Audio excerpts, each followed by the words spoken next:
the minutes. Right.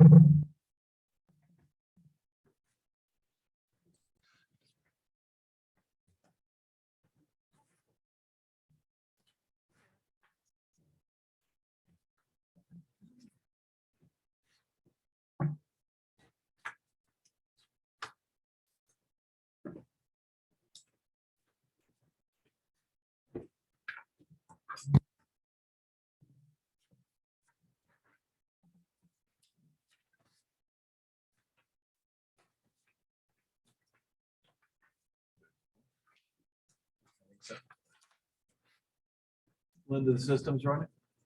Yes. All right, so we have 5, so we have a minute. Okay, I'm going to call the meeting to order.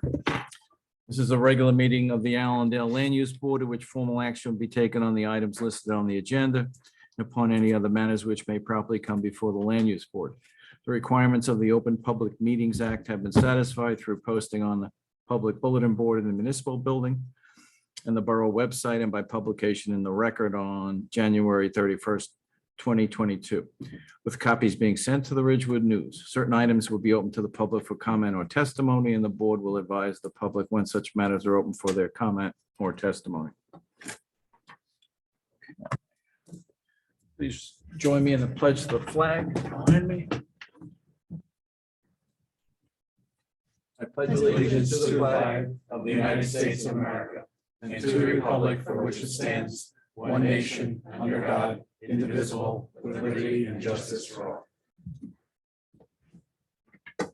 I thank you.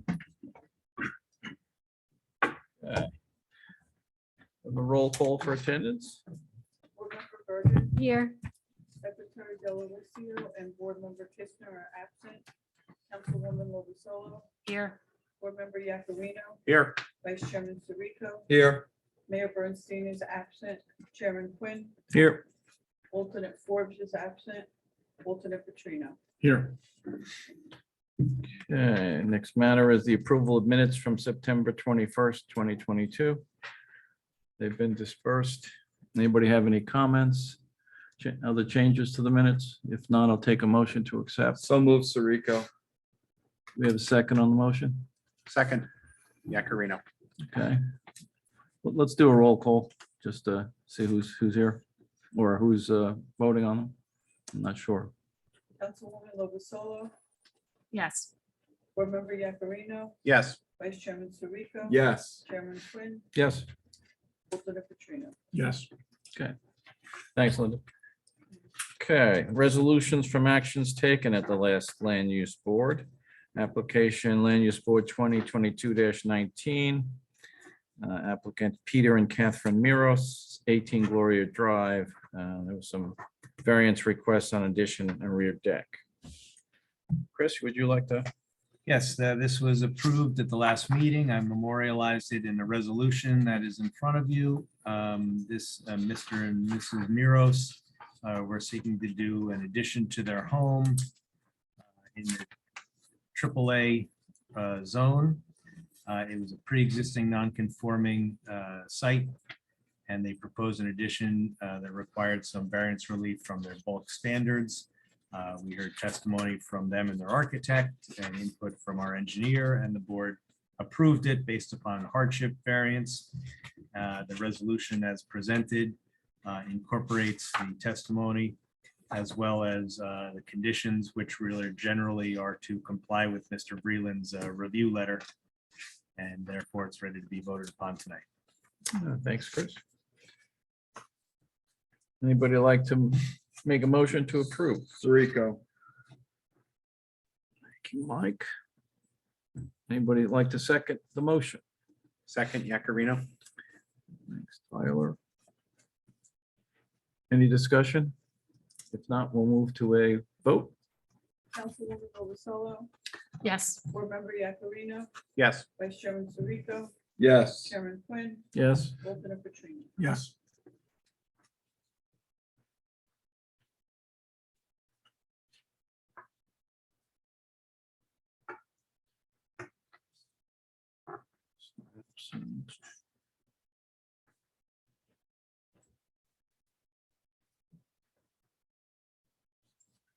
Okay, it carries.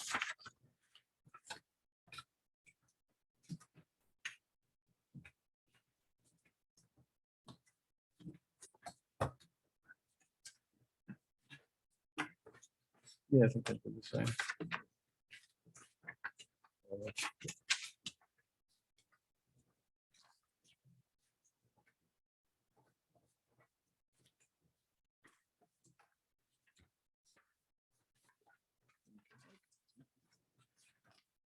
Yeah, the other matter from last month was application file land use board 2020-08, applicant Hampshire Venture Partners LLC, 220-230 West Crescent Avenue, Allendale, New Jersey, and proposed review of new plans on the amended site plan approval of the Borough Recreation Center and Senior Center.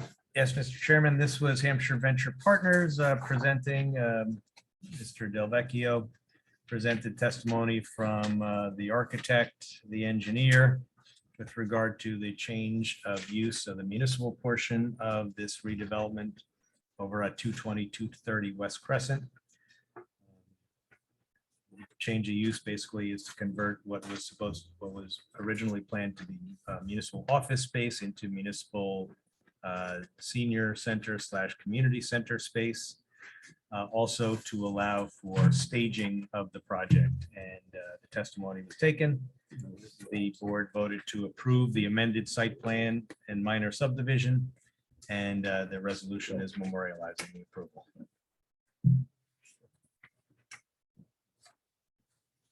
Thanks, Chris. We have somebody would like to propose a motion to accept. So moved, Yakarino. Thanks, Tyler. We have a second on the motion. Sirico. Thanks, Mike. Any discussion? Go to a vote. Councilwoman Lovasolo, I don't think, I would abstain, yeah. Mhm. Yes. Board Member Yakarino, Yes. Vice Chairman Sirico, Yes. Chairman Quinn, Yes. alternate Petrino. Yes. Okay, that carries as well.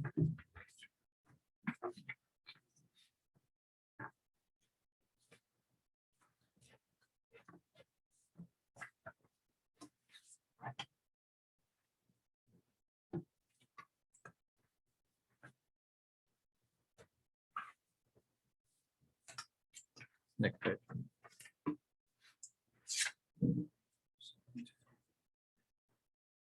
Somewhere.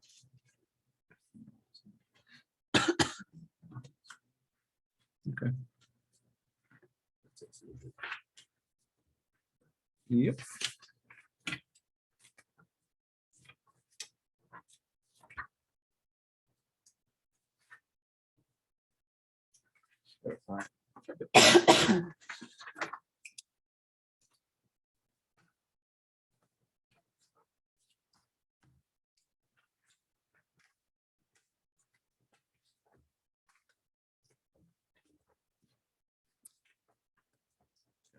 Yep, I'll just put them in the file here.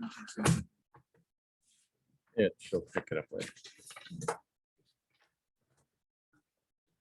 All right, the next and only other matter on the agenda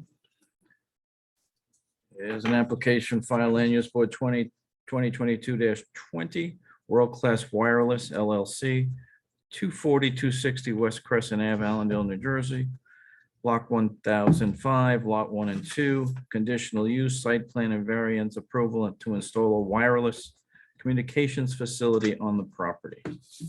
Mr. Chairman, since this is a D variance, the elected officials on the board are going to be recused.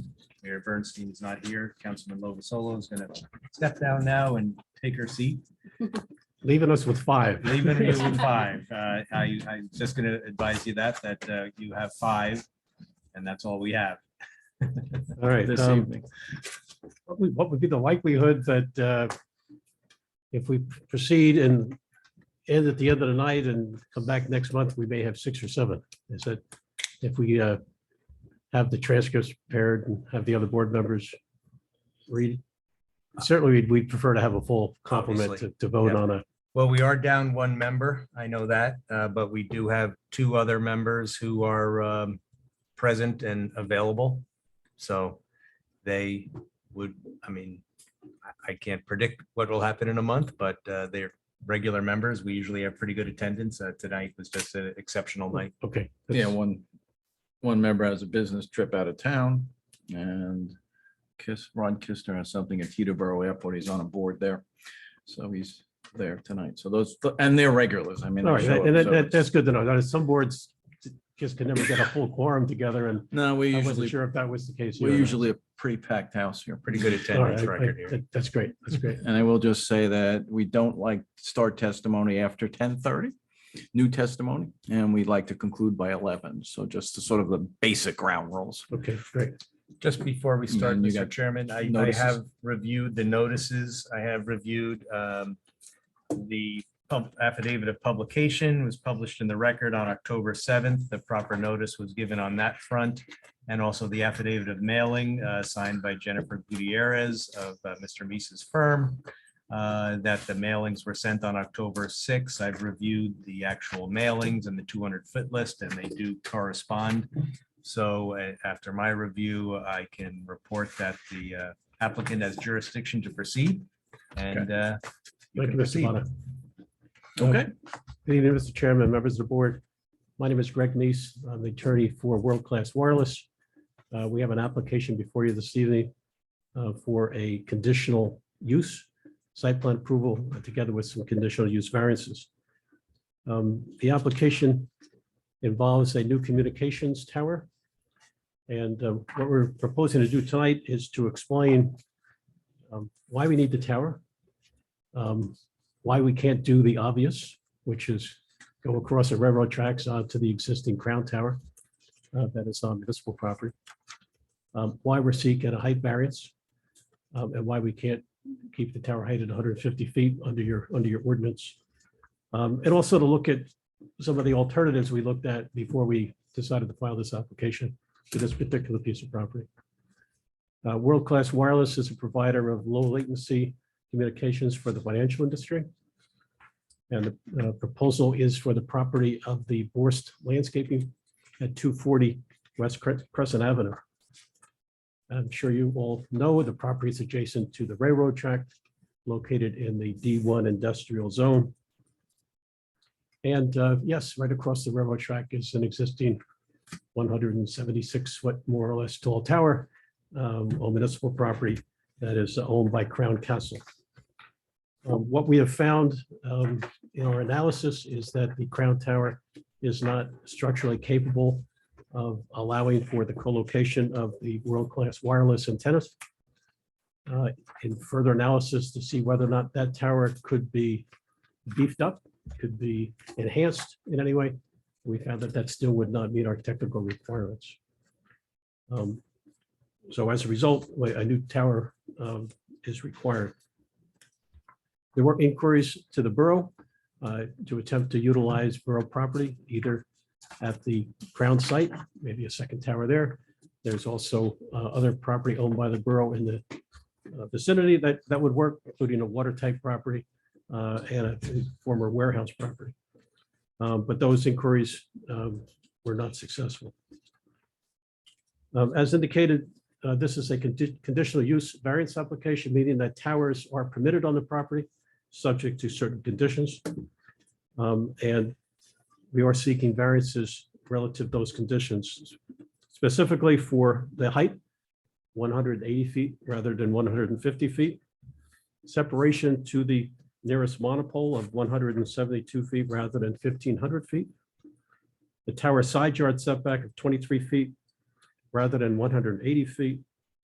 A tower rear yard of 14.1 feet versus 180 feet. And tower setback to the closest public park of 127 feet and nearest residential zone of 334 feet rather than 540 feet. The equipment shelter is proposed to be 11 feet high to allow for a kind of a cap on top rather than 10 feet. And the equipment side yard of 12.5 feet rather than 50 feet and a rear yard of 20.5 feet rather than 100 feet. In that regard, I'll note that your requirements for accessory structures in the industrial zone outside of the telecommunications ordinance allow this board to waive the rear yard requirement when it's adjacent to a railroad track or to be 6 feet. You actually have a conflict in your ordinance as you address accessory buildings. As part of the application, we did submit an alternative sites analysis. And we will have Tim Ball, who is the site acquisition specialist, review that analysis and some of the discussions he's had with the owners of those properties, including the borough, with respect to the alternative sites. We also have Michael Strickland. He's the radio frequency engineer from World Class Wireless, who will testify as to the need for the site at this location. And he has some exhibits that I think clearly show why this site is needed and also why the height is needed. And some of the efforts they've made actually to do things off-site to try to lower the height of this facility, to try to make it compliant. Also, Eric Sudman, a civil engineer, will review the existing site conditions as well as the proposal. And finally, Tim Cronk, a land use planner, a professional planner in the state of New Jersey, will review the applicable criteria for the granting of conditional use variances and will give an opinion with respect to this application. We have reviewed the memorandum for your two professionals, Mr. Breland and Mr. Slankus. Frankly, I thought they were both quite thorough, and we really don't take exception to them. I did submit a supplemental memorandum to Mr. Slankus's memorandum just to add some of the federal law to the equation also. But with that, unless the board has any introductory questions, I'd like to call our first witness, who is Mr. Strickland, the radio frequency engineer. So we'll have 4 witnesses. Yes. Okay. Okay, thank you. Where would you like the exhibits set up? You usually go over here, or? We're not using the television tonight. You could use the. Are you gonna point to them? If you're gonna point to something with a laser pointer or something, it's probably better to set it up here. Yeah, I think that's, okay. That's typically been the. As long as I'm not here, because I'm going to be tripping over all night up there.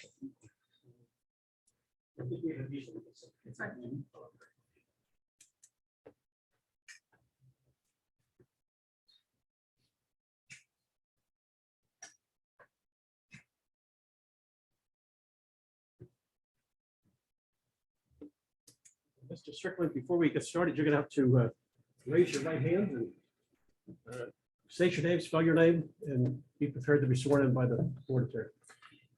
Hi.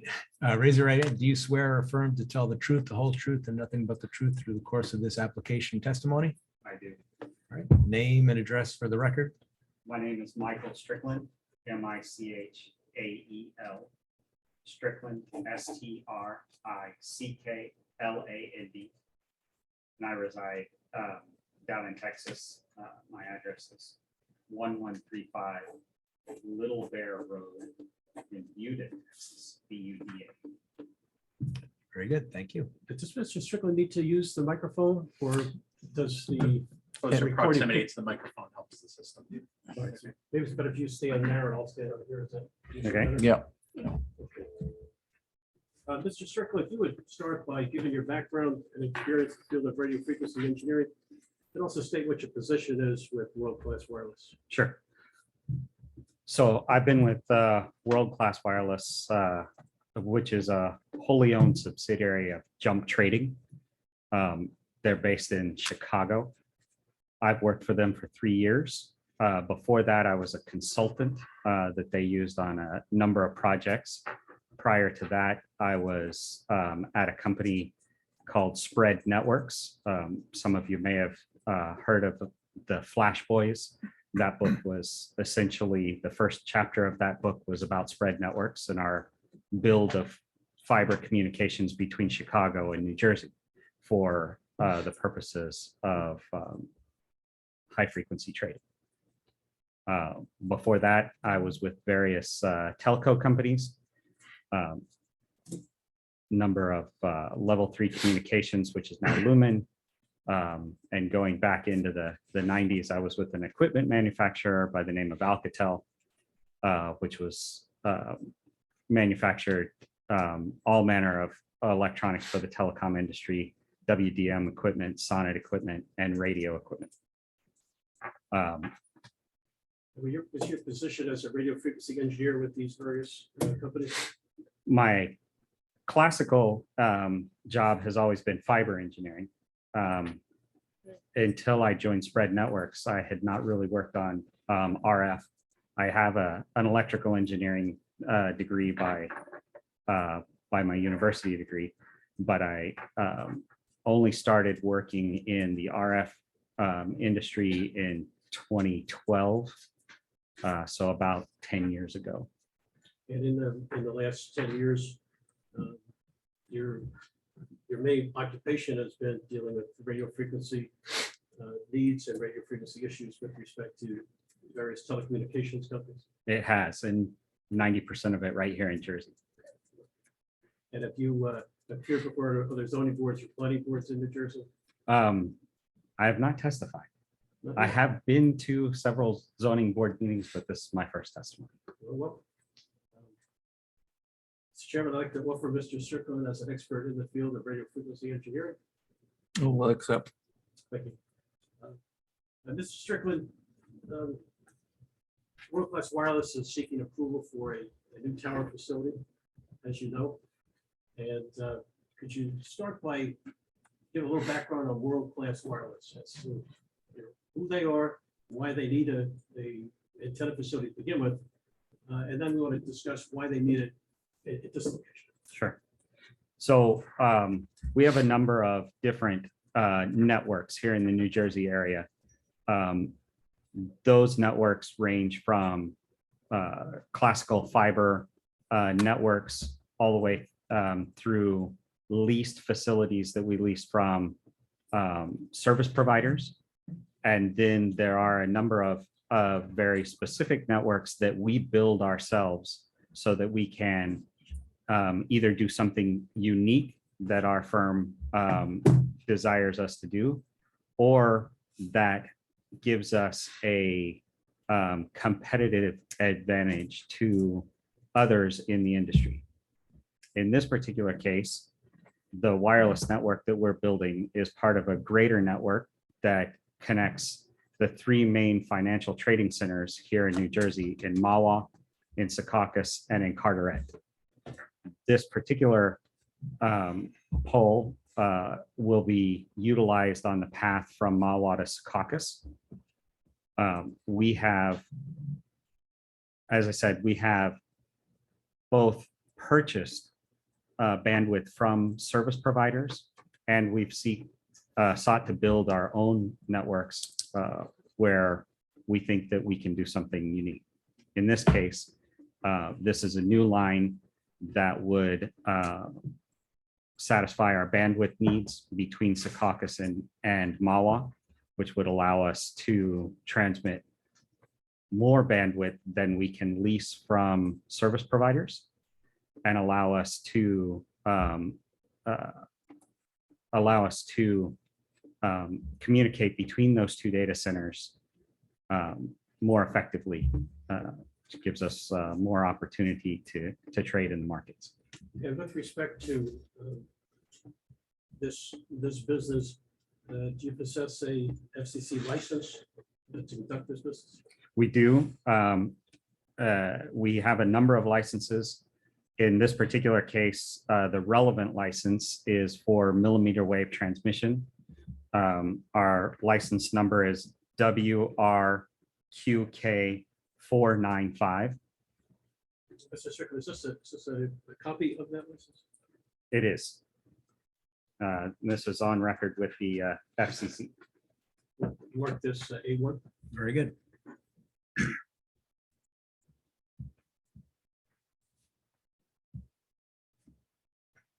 And with respect to this type of communication, I think the board is probably familiar with various wireless communications. This is very much a line of sight communications, isn't it? That's correct. There are multiple different technologies that are used in the industry. This particular network relies on line of sight, relies on parabolic antennas that are That visually, if you can see over the long distance, visually can see each other. There's no obstructions between. What would happen if there was an obstruction? You have degradation of signal to the point of no signal getting through at all. Now, you had indicated that there is a path between the data centers that you're looking to transmit at. Do you have an exhibit that shows the location of the existing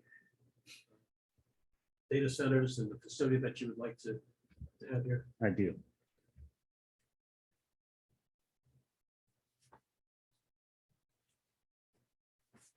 So I'll start.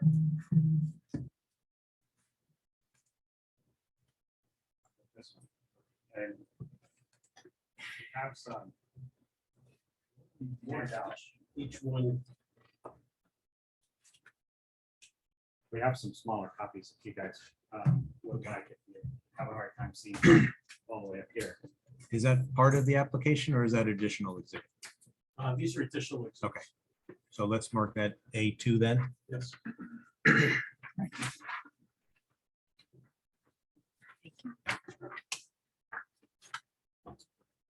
So what we have here is an excerpt from Google Earth.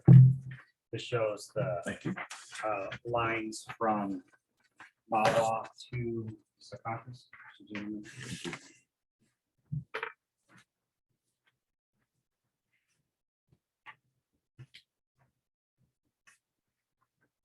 So just a little orientation here on the map. On the left-hand side, we have Mawa, which is where the NICE data center is. It's marked as CRF 1700. That is the monopole outside of the data center where our antenna will land. On the far right-hand side, we have a couple of sites, NY4 and NY5. Those are Equinix data centers, and in those sites, there are a number of different trading houses. The most prominent that you might have heard of is BATS Direct Edge. So what does NICE mean? New York Stock Exchange, And the other one you mentioned? BATS Direct Edge. No, I don't know where the BATS name came from. Direct Edge was a BATS and Direct Edge are two different stock exchange boards that merged about 10 or 11 years ago. And they created a new electronic exchange in the Secaucus area. Okay, and what does it do? I know what the New York Stock Exchange does. What does BATS do? BATS Direct Edge does very similar to what the New York Stock Exchange and what down in Carteret, the NASDAQ Stock Exchange does. They all trade equity stocks. So Is that over the counter market or? some of it is over the counter. BATS Direct Edge also trades symbols that are listed on the New York Stock Exchange and the NASDAQ Stock Exchange. So it is a community pool which allows customers to conduct stock trades on their what's known in the industry as a matching engine, where it matches a seller with a buyer. Right. But it's all equity stocks. It's individual stocks. That is as opposed to what happens in Chicago, which is futures, Right. which is a different instrument altogether. Okay. Any other questions? Not right now. So the lines that you have here on this map show connectivity between Mawa and Secaucus. And what you have below is a Google Earth representation of the terrain in between Mawa and Secaucus. Okay. These high points listed as these peaks here are high points that a line of sight transmission system must get over in order to be able to have the connectivity between two different antennas. In the case of the yellow line, this is the yellow line that we're attempting to currently build with the pole that we have proposed here in your town at the Gorse Landscaping. And it's labeled with the pin here. Of course. The green line on the bottom of this particular map is where we have least capacity today. That capacity goes through a water tank up on the hill at Glen Avenue in Midland Park? Midland Park. Midland yes. Park or Ridgewood? Midland. It's the Ridgewood water tank in Midland Park. Okay. There is a water tank in Lodi that we propose that will get from the forest landscaping pole. And then that will go to the rooftop of a Hilton and Meadowlands before going on to the data center rooftops in Secaucus. The green line similarly goes from Glen Avenue and goes all the way down to the Hilton rooftop. That water tank is on a bit of a high spot and has a perfect particular line of sight right through a V between two hills to be able to see the Hilton. Whereas from here in Allendale, we can't, no, unless we built a 500-foot tall tower, we wouldn't see the Hilton rooftop from here in Allendale. Okay. That's what's got us to add the Lodi water tank into this. Okay, and you have to go through the same process in Lodi, I presume, with seeking board approvals. It's a little different there. It's owned by the Snake Valley Water Commission. Okay. And they have an administrative approval process there. Okay. And let me ask, these lines currently exist today? I mean, somebody else is providing it? Is that what? The You're here green to- line- The green line is being provided today. Okay. We have competitors that currently have a very similar line to this yellow line that we're attempting to build through the The Crown? Castle Tower. Right, today. okay. I knew 2 or 3 years ago, they came in, maybe longer than that, for modifications to that tower to Correct. support the Mawa facility and then sending signals down.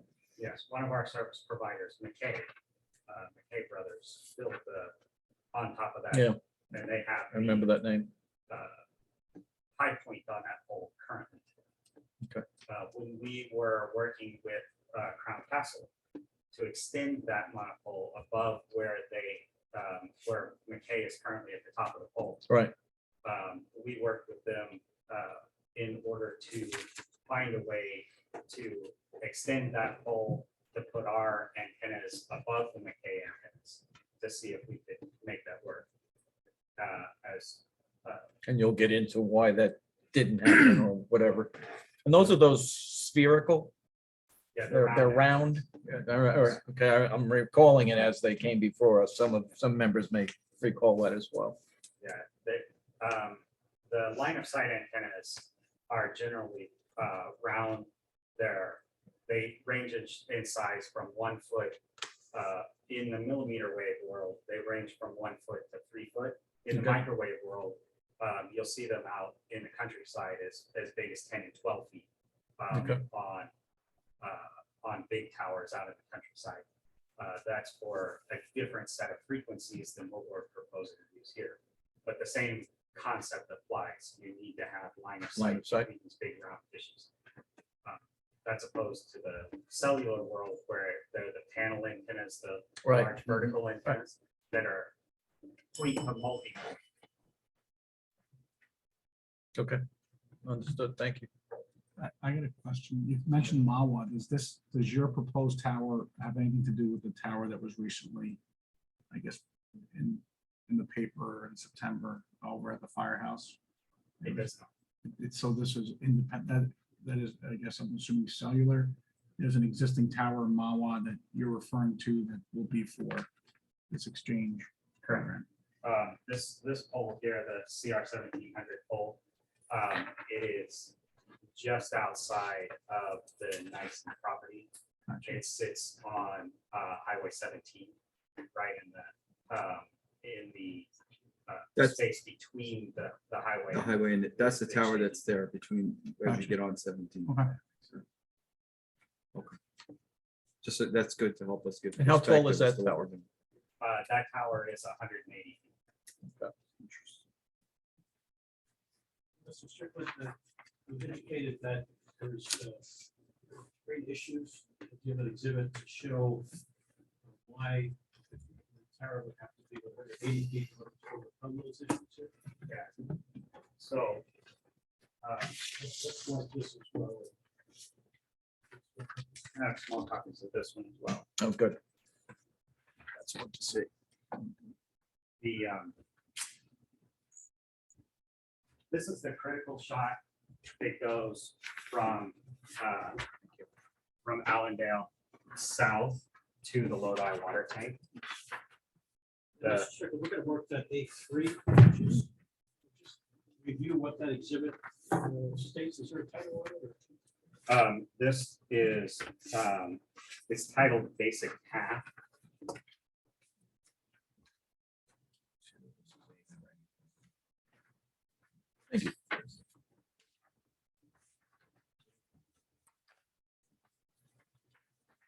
The board. Yeah. Greg, if you could just mark Which one's the boards as well mark the as board too. forms? Yes. Thanks. Thank you.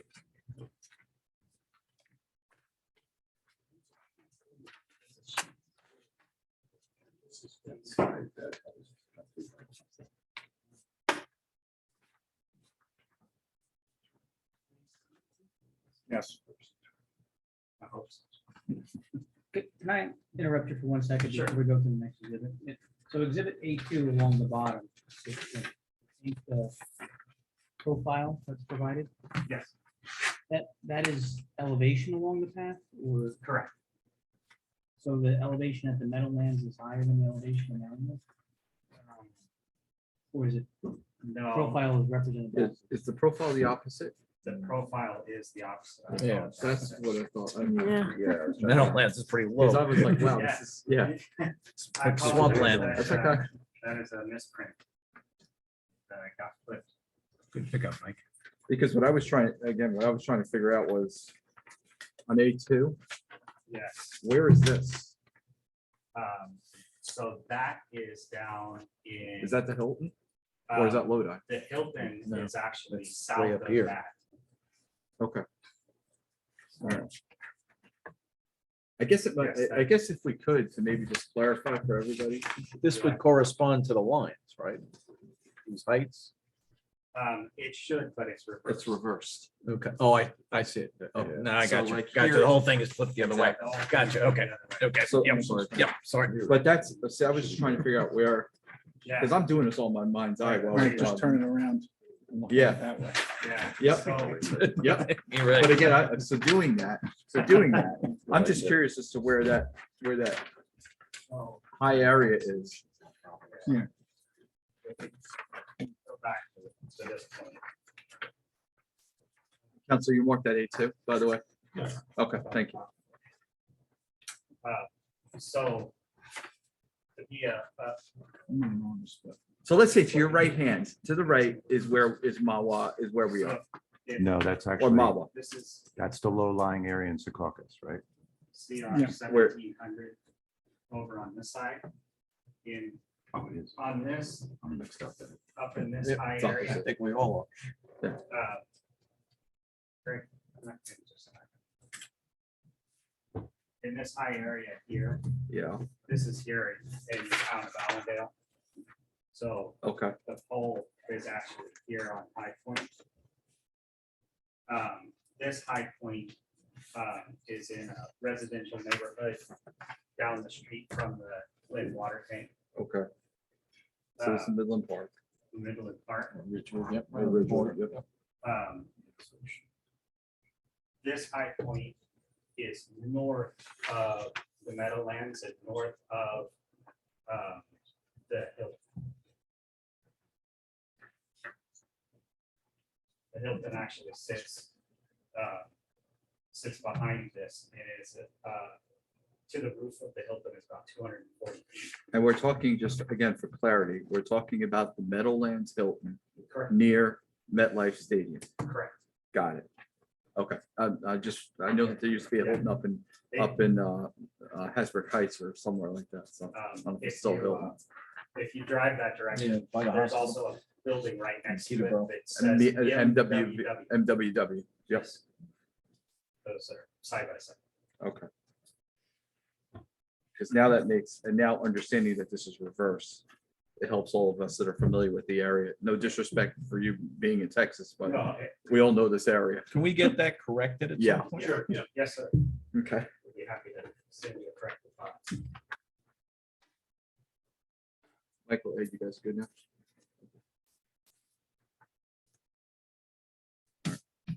All right, thank you. So this will make a little bit more sense now, because this is the Allendale hole that we're proposing, shooting down to the Lodi water tank. This high point that we were just talking about, this is the high point in the park in the neighborhood. What you have, the ground elevation is in brown. The gray is LiDAR data, and above that is the tree line, assuming 8-foot trees. Now, 8-foot trees aren't the entire path, but the software, you have to put in tree height for the planning purposes.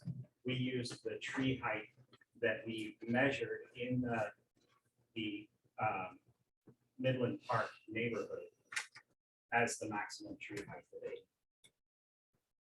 So what's the factor of safety you guys use? Like, granted, I'm sure there's a factor, whether it's 10, 20 feet, whatever, but what is the factor of safety that you like to be in? If I had my way as an RF engineer, I'm talking about I'd like it to be 50. Yeah. The realistic. Realistically, this number here, F1 shows you 5.88 feet. The Fresnel zone, which is this F1 is the main primary beam of the transmission signal between two antennas. We look for somewhere in excess of 5 feet, preferably more if we can get it, between the any top of a building or trees or any type of obstruction in the line of sight to that F1 zone. Now, this has been very specifically shown with an antenna lower on the pole than at the very top. We have proposed that we're going to put 4 antennas at the top of the pole. So I've shown this where the bottom antenna would clear those trees. Now, Mr. Strickland, were any efforts taken to attempt to be able to lower that by addressing the tree height? Yes, in fact, as I said, we went to Midland Park and we actually measured those trees. We discovered the residents that actually had the trees that were in our particular line of sight. We reached out to them and requested that we top the trees. We offered to pay them for that inconvenience. We offered to cover all the costs to do that. We were unsuccessful in getting the neighbors in the neighborhood to allow us to cut the trees. And Mr. Ball actually did testify as to who was approaching. Yeah, the specific addresses and the specific. Okay. folks that I'm we not talked to. surprised. Value trees around here. We had to try. Right. We were willing to. What do you do when the trees grow? Which So, trees do? This is one of the reasons why we like to have some variance. In this particular case, These are all extremely mature trees. They're very near their maximum life- growth height. Okay. So we're not concerned in this particular case about additional growth. Any concerns about new buildings, particularly between here and Secaucus? I mean, that's a long carry. It is a long carry, and yes, as a perfect example for that, we had a similar system between Secaucus and Carteret that earlier this summer went offline completely due to a brand new building that was built perfectly in the way to line, block our right. signal. We've now negotiated with that building to put an antenna when the building is done on the roof, so it'll shoot over the top of it by coming out from both sides. You'd have to negotiate with the new buildings as they progress. We do.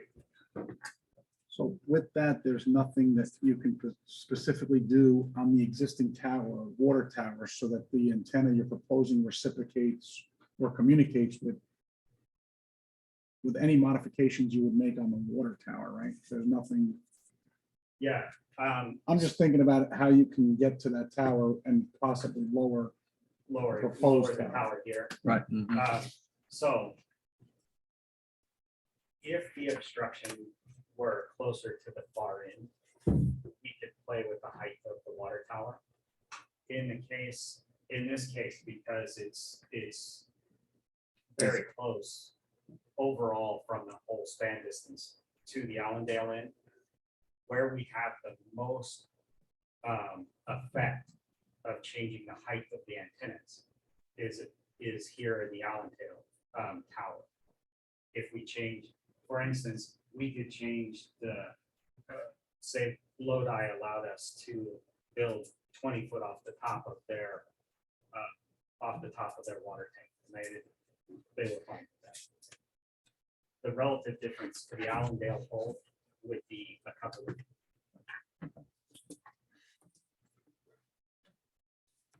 Related to these issues, it's ready way to shoot from Mawa all the way to Lodi. No, both here in Allendale and in Midland Park, their obstruction to be able to go from Mawa to any existing structure south of Midland Park. But there has to be a tower to get it over those. There has to be a tower on one of the two hills. Unfortunately, the water tank in Midland Park is completely full. They've sold out of space. In fact, we bid, what was it, 14, 16 months ago, I think. We bid on the last remaining space on the top of that tank to be able to put our own antennas up there, and we lost out that bid. So there's a number of competitors in this marketplace, Absolutely. and they just beat you to that one, or they outdid you or whatever at the end of the day. And then in addition to McKay, are there any other competitors on the Crown Tower? No longer. There was another service provider by the name of Anova, who was also on the Crown Tower at 148 feet, much lower than the McKay antennas. They built that system back in 2013, 2014, somewhere in that neighborhood, before the technology changed. And that was a very short span system, a lot of hops, a lot of radios in between. And they got much closer to that pole before utilizing it. And that's why they were able to go lower. That system was recently decommissioned because it's no longer competitive. There's nobody who's willing to pay for it. Now, with respect to the Crown Tower, did you review some of the efforts that have been made to analyze it for possible use by World-Class Wireless? Sure. So, as I said before, we're using millimeter waves. That's a very high frequency, 70 and 80 gigahertz worth of frequency. in the 70 and 80 gigahertz realm, we have very tight tolerances for which the tower can move. There's two different types of movement of the tower. There's rotational movement around the center of the tower, like you were screwing off a cap off of a bottle. And then there is what we call sway, also known as tilt, where when the wind blows, the tower Actually moves. actually physically moves. Using our technology and using the antennas that we propose to use, we need that movement to be contained to 0.15 degrees. In the case of the existing crown tower, at the heights sufficient to get over these trees, one, there was an existing space, so we would have to do an extension to that pole. Okay. That extension, while we were analyzing the impact of that extension and our new antennas at the top of that tower, we discovered that the original Crown Castle design had a 2-degree sway. So over 10 times what our limit would allow it to be. We worked with Crown Castle through a number of joint working sessions to come up with ideas, concepts, alternatives to their original design in order to bring down that sway number. Even with the use of guy wires, that would require a crown to go outside of their current Footprint. footprint. The guy wires could only bring us down to a degree.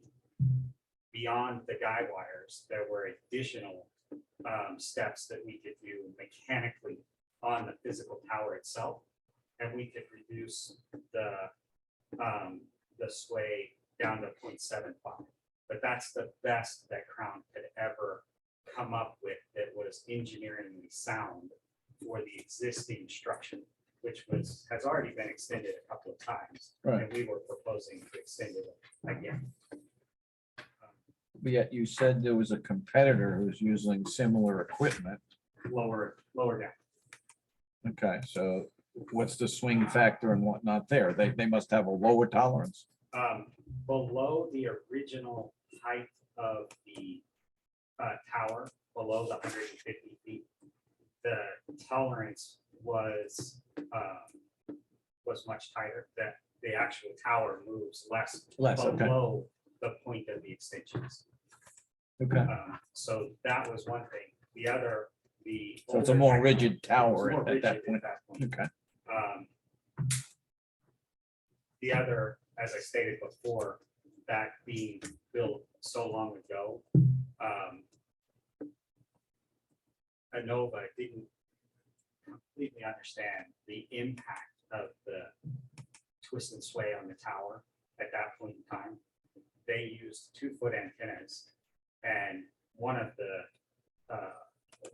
difficulties they ran into with towers such as this one was they were outside of their tolerance, and it would cause interruptions to their service.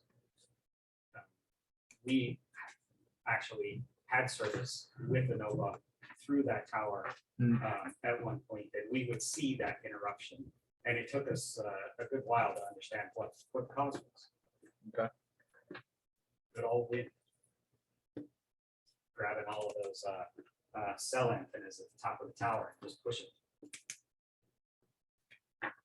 And the circular antenna, I guess you call them, those are not designed to move in any way.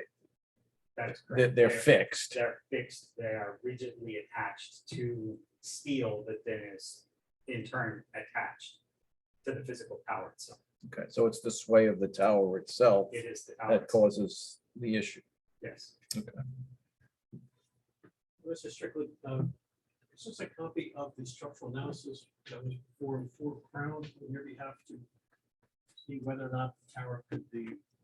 Yes. This is the report that they gave us. And what was the conclusion? That it could not meet our requirements. Like, can I hand this to your engineers? He's the only one that can understand this. I can't. I'm with you. Mike, have you seen that before? Was this included in the application package?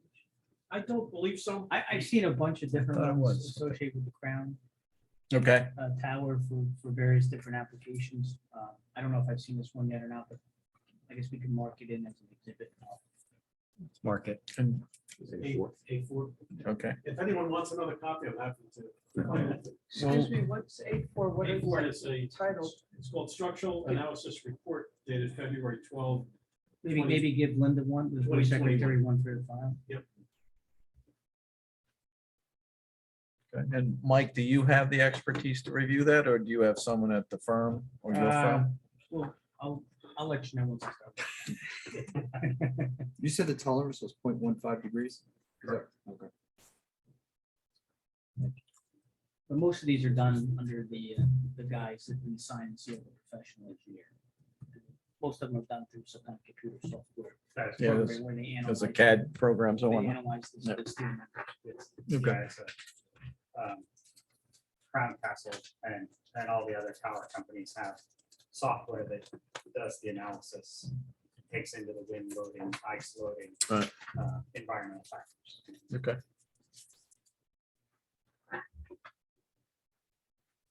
Any questions of Mr. Strickland? Yeah, just for reference, there is one more board. It does show the other direction going. Yes. Going the other direction into Mawa, showing that it's not the critical factor. We could actually comply with your zoning requirements if we were only shooting north. Unfortunately, since we have to shoot both north and south, All right. that's Okay. where we run into trouble. So that's the gap. we're looking for. So it's communication in both directions. Correct. Is what you're saying. And Greg, we marked that as A5, you said? Yes. A5. Uh, Or is that six? A5, yes. 5? Okay. And in your analysis, I mean, I guess you landed in Allendale? I mean, there are no other sites in surrounding communities with water towers and other things, because you're right, typically you see these things on water towers. I have a shore house, and every tower on Long Beach Island has an array of antennas hanging on it. Yeah, so we typically start at the high points. Obviously, that's the most appropriate Right. place Right. to start looking. We did extensive review in Midland Park before we moved up here to Allendale.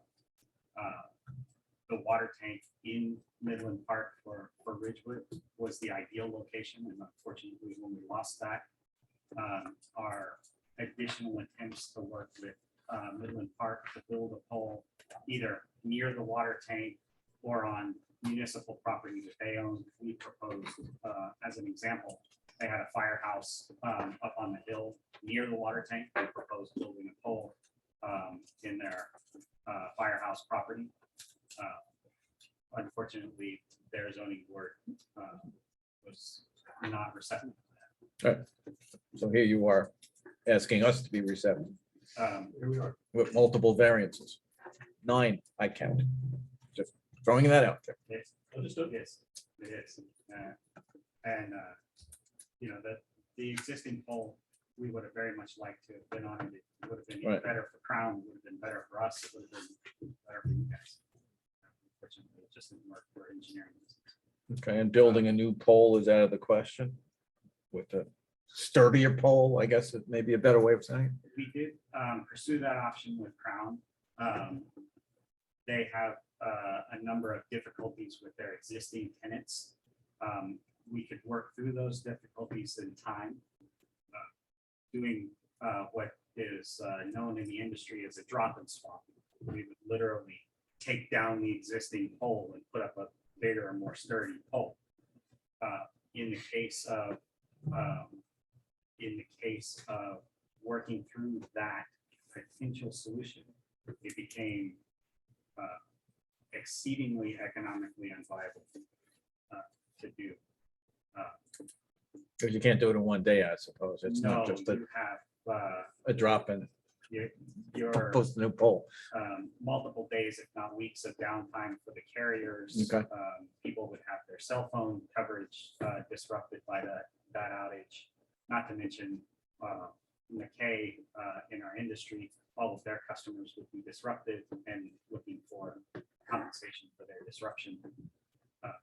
And then the actual engineering effort and whatnot itself, that effort became 7-8 times what it would cost us to build a new pole. But if you were going to try and build a new pole using the existing site, I appreciate your comment about, you'll take people down, but isn't there a way to do temporaries while you're down for that period of time? There are mitigating factors, and that was part of what we discussed with Crown and doing things. You might know of the industry term called a cow, a cellular on wheels, little truck. You put up a temporary tower. And I know it can only go so high, but you could have a series of those. We would have had to have a series of them there in the park for all the different vendors that are on that pole today. But that was discussed, and it was definitely an option put on the table in order to reduce the impact to the cellular companies. Okay. Then another question I have, there's a pole out on 17 by Allendale Avenue. I believe it's in Saddle River. Was that location looked at? It's dressed up as a tree. Dressed up as a tree, thank you. I have,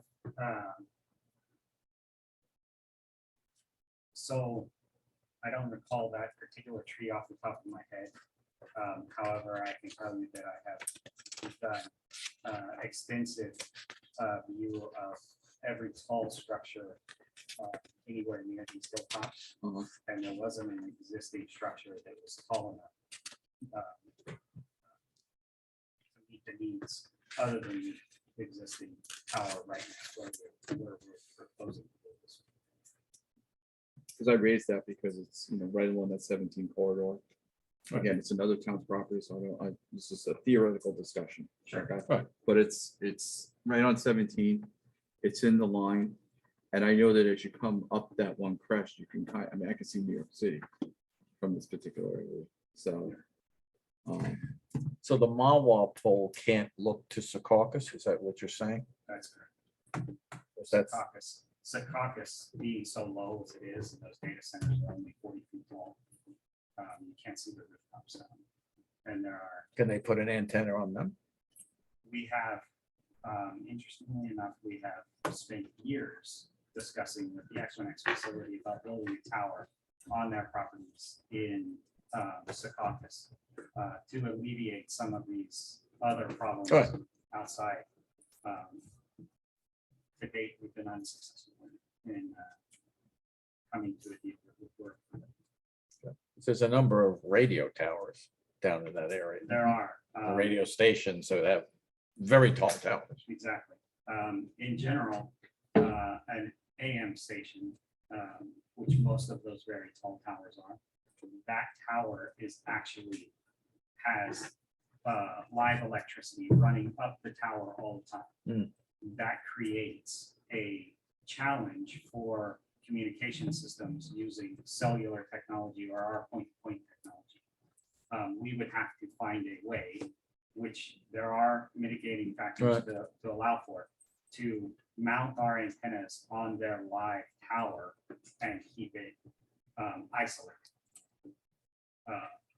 That to a certain point, where we generally run into the difficulty with those types of towers is when a maintenance event needs to happen. In our world, that means someone has to climb the tower and touch the radio that's on the back of the antenna. In the AM transmission world, all of that work is done at the ground inside of a building. In order for a climber to climb that tower, they have to turn the power of that AM station completely off. which they obviously don't like to do unless it's from, 2 to 4 a.m. in the middle of the Right. night, which is not very friendly for a climber climbing the tower, especially a couple of hundred feet.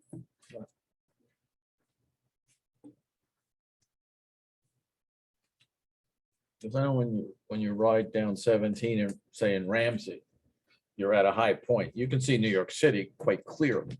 So there's a straight shot, but I guess this is, Secaucus isn't in line with that. Is that what you're saying? No, because Secaucus is south. Yeah, okay. Yeah. From the train, my train travels. Yeah. Yeah. Yeah, it all rolls off going east, going into Manhattan. But we have the ridge lines that are kind of stacked one on top of each other between here and south.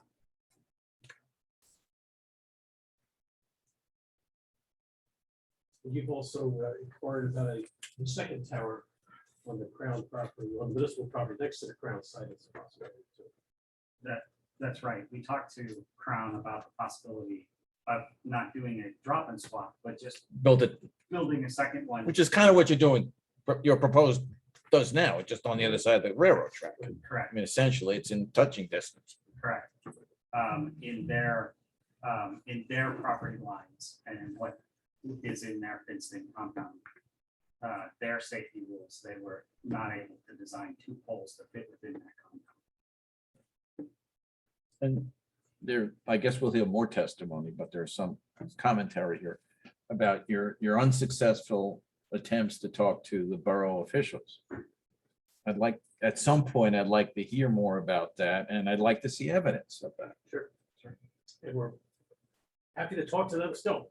Yeah, because I'm a resident for 45 years, and this town's always been accommodating to any request. So I was not happy and unpleasantly surprised with that commentary. So keep that in mind as we go forward. Mr. Ball is here to review that and his efforts. Early on in this process, there was a water tank. Turns out it's below the tree line, so mounting on top of that water tank doesn't work, so we would have to build a structure on that property. That's the Fairhaven tank on Fairhaven Drive. That's the Allendale tank. Lehigh. That's the court. Yep. Lee Court. Okay. Court. Isn't there another one though that is in Ramsey, Mike? There is a tank in there. There's a big, and that's pretty high. Is that off of Biscayne? It is, but there's a complicating factor with the sale of the water system. And with lots, with the tanks are located on. I mean, from a line of sight, that's much higher than this. Yeah, I mean, that's the. You that's can't get probably any higher. The highest part of Allendale or adjacent to that. And just, it would be nice to see what happens with that, if that could be explored, because that's way higher than 180 feet. Which gets me into that question I was raising about the high point is going down 17 sort of. The one up in Biscayne is even higher. is even higher, Yeah. it's probably double the height of this. Yeah, in fact, you looked at the Lee Court elevation, determine what tower height you need there. It's the ground elevation is somewhat different than the ground elevation here. Is it correct? That's right. It turns out if we were in at the Lee Court property, we could build a 150-foot monopole and we could see the water tank down in the it is about 50 feet in elevation higher than the ground. Where level, this is, where your proposal where is. this proposed pole Gotcha. It is further north, so you have more trees to look over the top of. Right, right. But the 50 feet ground elevation is Helps. is a big help. Yeah. Sure. That's right. And that's why I'd be surprised that the town didn't react to that at all. As were we. Exactly. Okay. Any additional questions, Mr. Strickland? Board members? I'll open it up to the public, or actually, let's go to our professionals first, and then I'll open to any members of the public. Thank you, Mr. Chairman. Just a few questions. When you talked about the FCC license and you talk about bandwidth, is that volume or is that the need for you to maintain what you're licensed to transmit? So the FCC license that I referenced earlier is a nationwide license for the E-band spectrum specifically, which is 70, 80, and 90 gigahertz frequencies. And what's an E-band? Is that related to the That's trading? in the FCC world, frequencies are broken up by band numbers, band letters. So this is the E-band. In you've probably heard a lot recently about cellular companies wanting to be at 6 gigahertz. That particular band, just as an example, is the C-band by FCC definition. Okay. So our license is for transmitting in the E-band, which is the 70 to 95 gigahertz. And so do you need it for volume?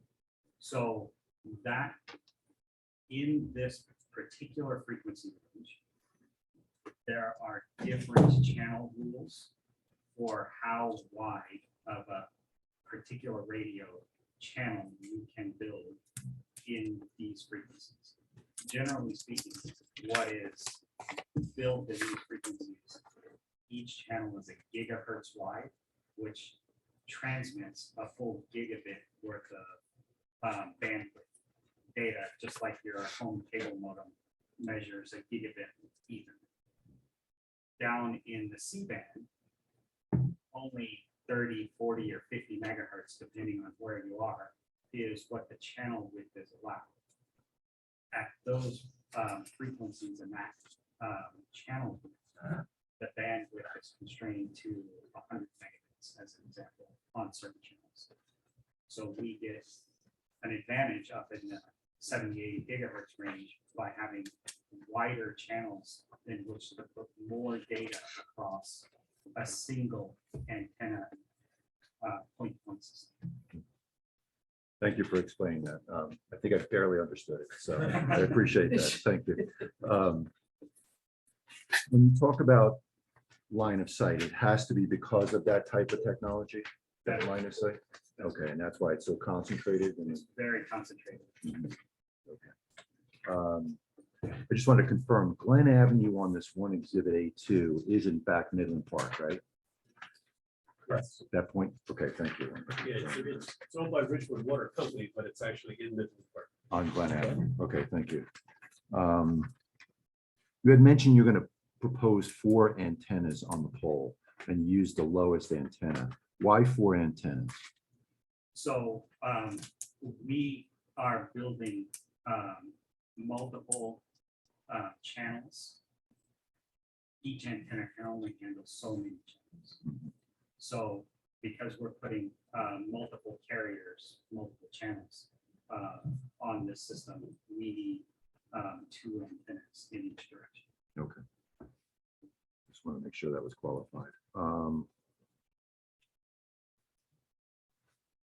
think the board talked about other alternative sites. I understand there's this water tower that's adjacent in Ramsey. It would be interesting to know if you can go back to your search criteria and also the Allendale Avenue to see why those sites may have not been suitable for what you're looking for. I believe that Ramsey water tank is just far enough out of the direct path between Marwa and Secaucus Okay. that it becomes latency. It becomes a latency impediment to go through that. It creates more air distance, which causes more latency. Delay. to the system. Okay. But the other, the tree tower, I need to review that one because I don't recall that one off the top of my head. Okay. You talked about how power or electrical lines can influence the signal, I guess, for lack of a better word. So I imagine that's why you can't use high tension lines for these types of antennas. Similar to the AM towers, there are certain techniques that could be used to utilize a high tension line. However, PSE and G is not particularly friendly about doing that, and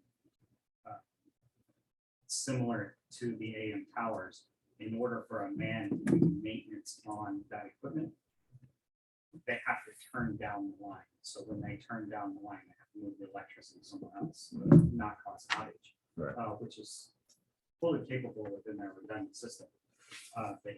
Becomes exceedingly expensive and problematic for when to do maintenance.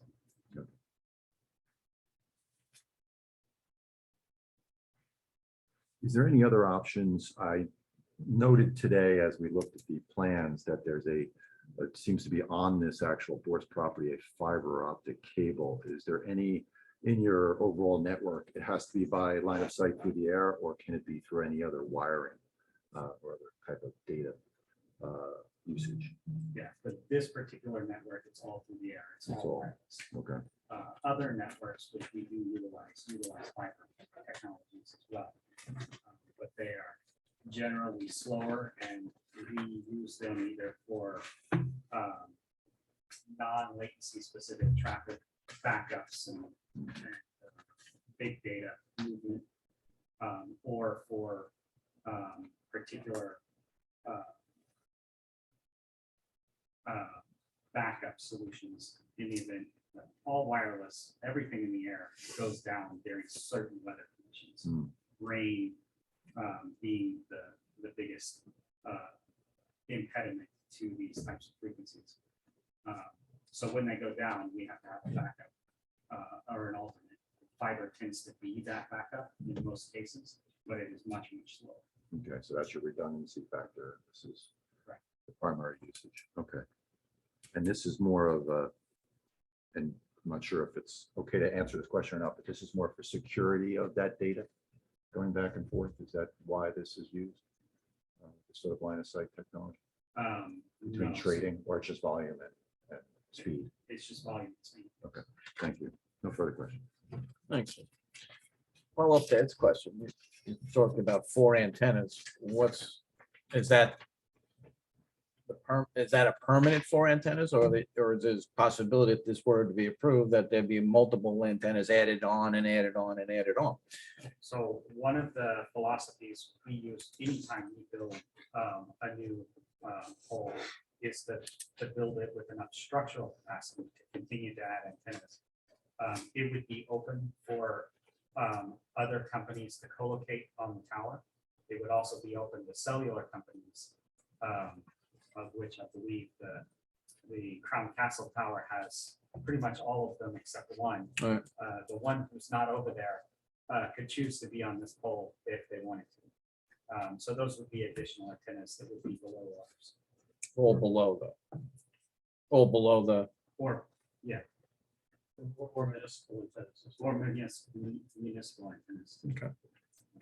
and this entire tower is really to support stock trading at the end of the day. So You it's can not, have has your- no benefit to residents of Allendale unless they're trading stock that day or something. I think, I wouldn't say that. I think there's a benefit to the region to support the financial industry. Certainly, the financial industry is a big driver of the economy in northern New Jersey. So just as the data center in Lala is a big benefit to the region, and Sequoia is a part of it. We want to keep the financial industry here, and this is one of those components. So I think there is a benefit to every resident of northern New Jersey to keep the industry strong. Mr. Mace, does the Telecommunication Act 96 make any distinction between like personal wireless services, like yours and mine, cell phone, and kind of private networks like this? It does and it doesn't. In certain parts of it, it does, and in certain, it treats them all the same. And I think the FCC in 2018 did issued a ruling that basically said they should all be read together. And that's sections 253 and 337, which up until then, everyone looked at as two separate parts of the Telecom Act. The FCC in 2018 said that they both say the same thing, which is you shall not prohibit the provision of service. And that's really, I think one of the keys here is really two things. One is if we have a competitor that puts us at a disadvantage if we can't have a facility that's similar. And if we can't have a facility, our services are then prohibited because I think we've demonstrated that the Crown Tower is just not available. And looking at this line of sight, and I think from Mr. Strickland's testimony, there is no existing structure that could meet those engineering criteria. So in order to avoid a prohibition and also to avoid a reasonable discrimination, I think that the Telecom Act would support this application. Similar to, I think, Mr. Snikes's review of the telecommunications, excuse me, the MLUL cases with respect to its review of telecom cases, where it talks about particular site suitability, or in this case, a conditional use. The fact is, the Telecom Act still is kind of the background of that in a very traditional municipal land use law analysis.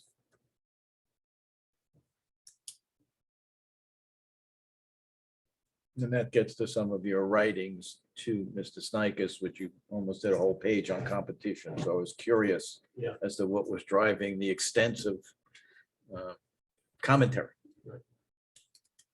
And I did not disagree with Mr. Snikes' analysis with respect to the municipal land use. Okay. You're just coloring it with the federal law. That's right. Because underlying those cases, I think you cited to the SMART decision. And some of the others underlying that is even the Supreme Court of SMART, one of its first paragraphs, I think, said the Telecommunications Act requires. And we went on from there. Okay. Mike, you have any comments or at this point? Nothing further at this point. I was gonna ask the same question about the alternatives with the fiber being noted on the site. Okay. And beat me to that. I need to open it up to the public. Would any members of the public wish to be heard on the testimony you just heard? And it can only be questioning of the testimony you heard. It's not for general comment.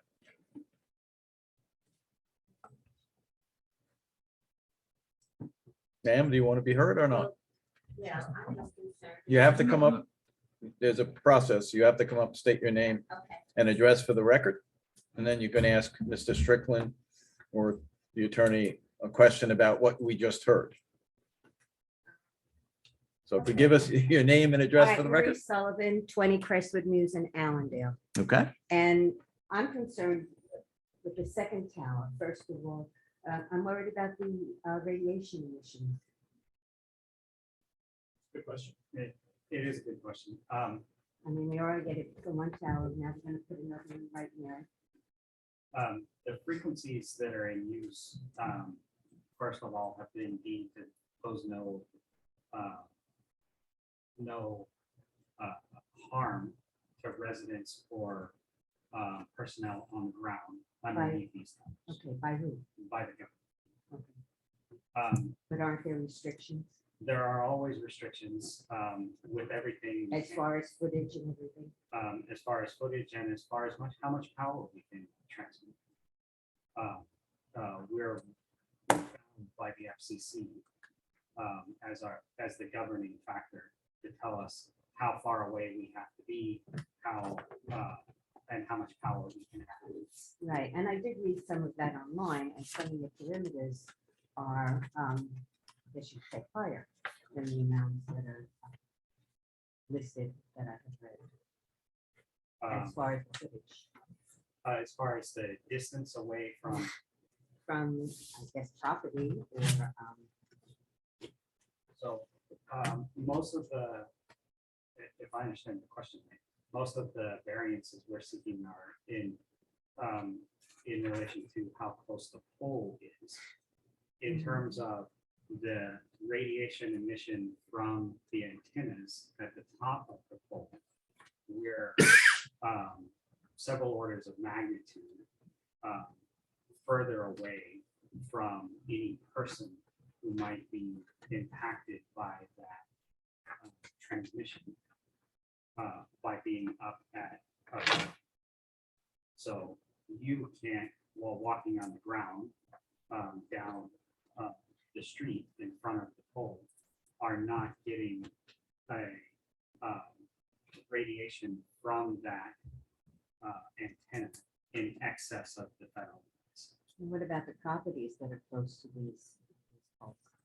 There's, property right across the street. Similarly, because our antennas are so directional and well above the street, actually, one of the safest places you can be is actually right at the base of the pole.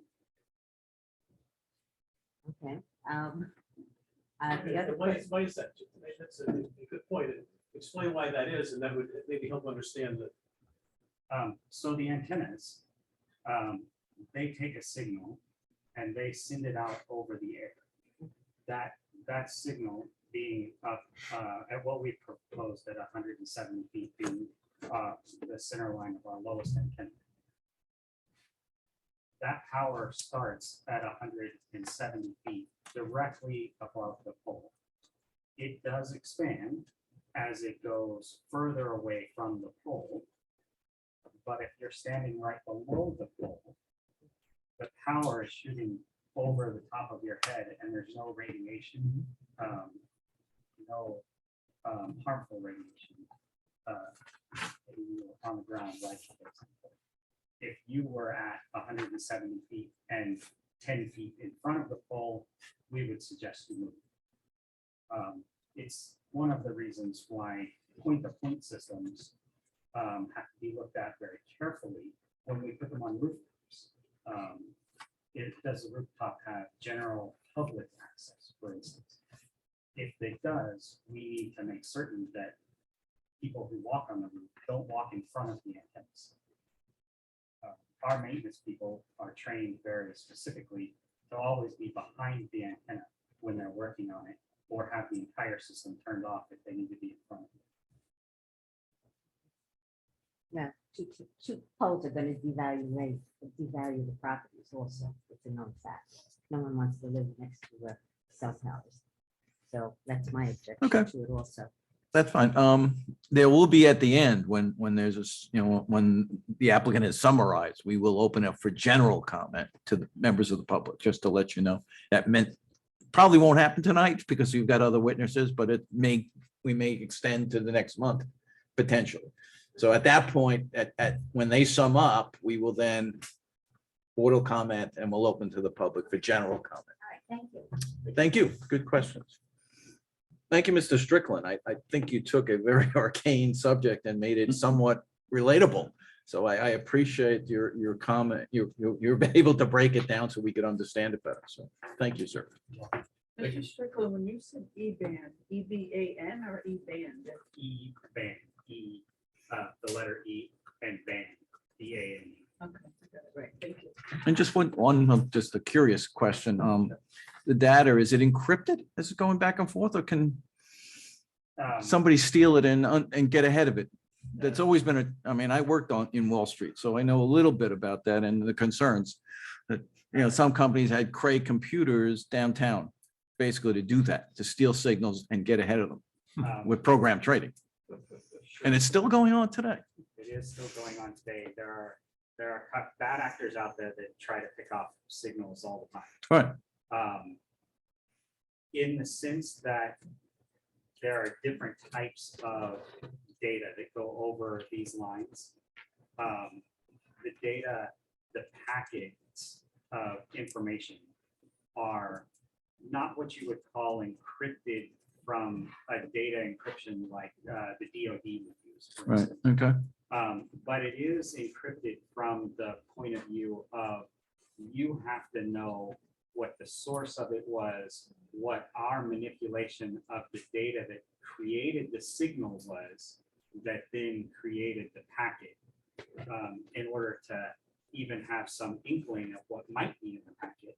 And once you get there, then there's a number of other protections that we use in the industry commonly that prevent somebody from just reading that signal and understanding its meaning. And this is all in nanoseconds and in pretty quick time frame. So, That is correct. okay, thank you. I appreciate that. I'm gonna move these here for the time being, some of those are easily. Thank you. Our next witness is Eric Sudman. Mr. Sudman is a civil engineer. And he'll review basic existing conditions of the property and the components of the proposed facility. Okay.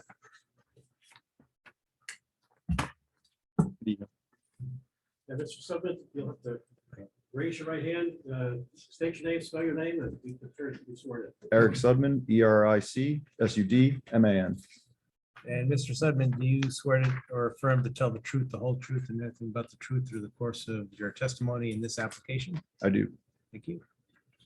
Mr. Sudman, would you very briefly review your background and experience in Sure. the field of civil engineering? Sure.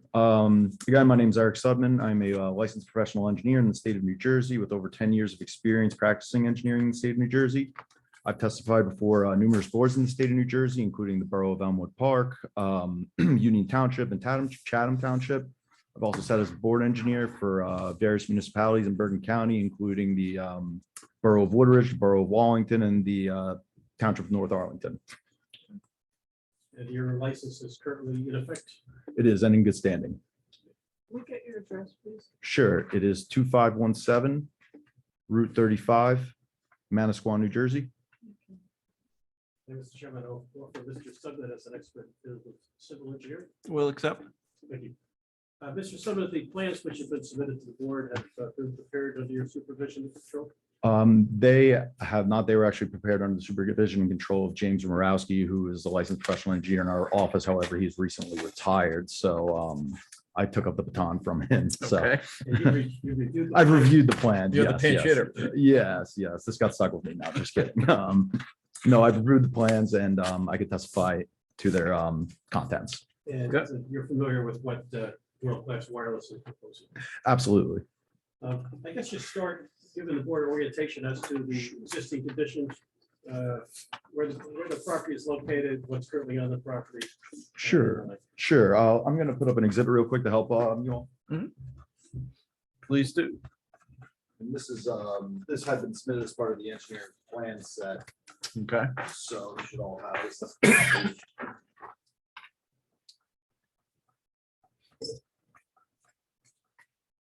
This was in the bigger package? Correct. I believe it's a sheet SP. SP1? Sheet, if I'm not mistaken. Just want to mark this or no? I think we should mark it just as a exhibit, demonstrative exhibit. SP1.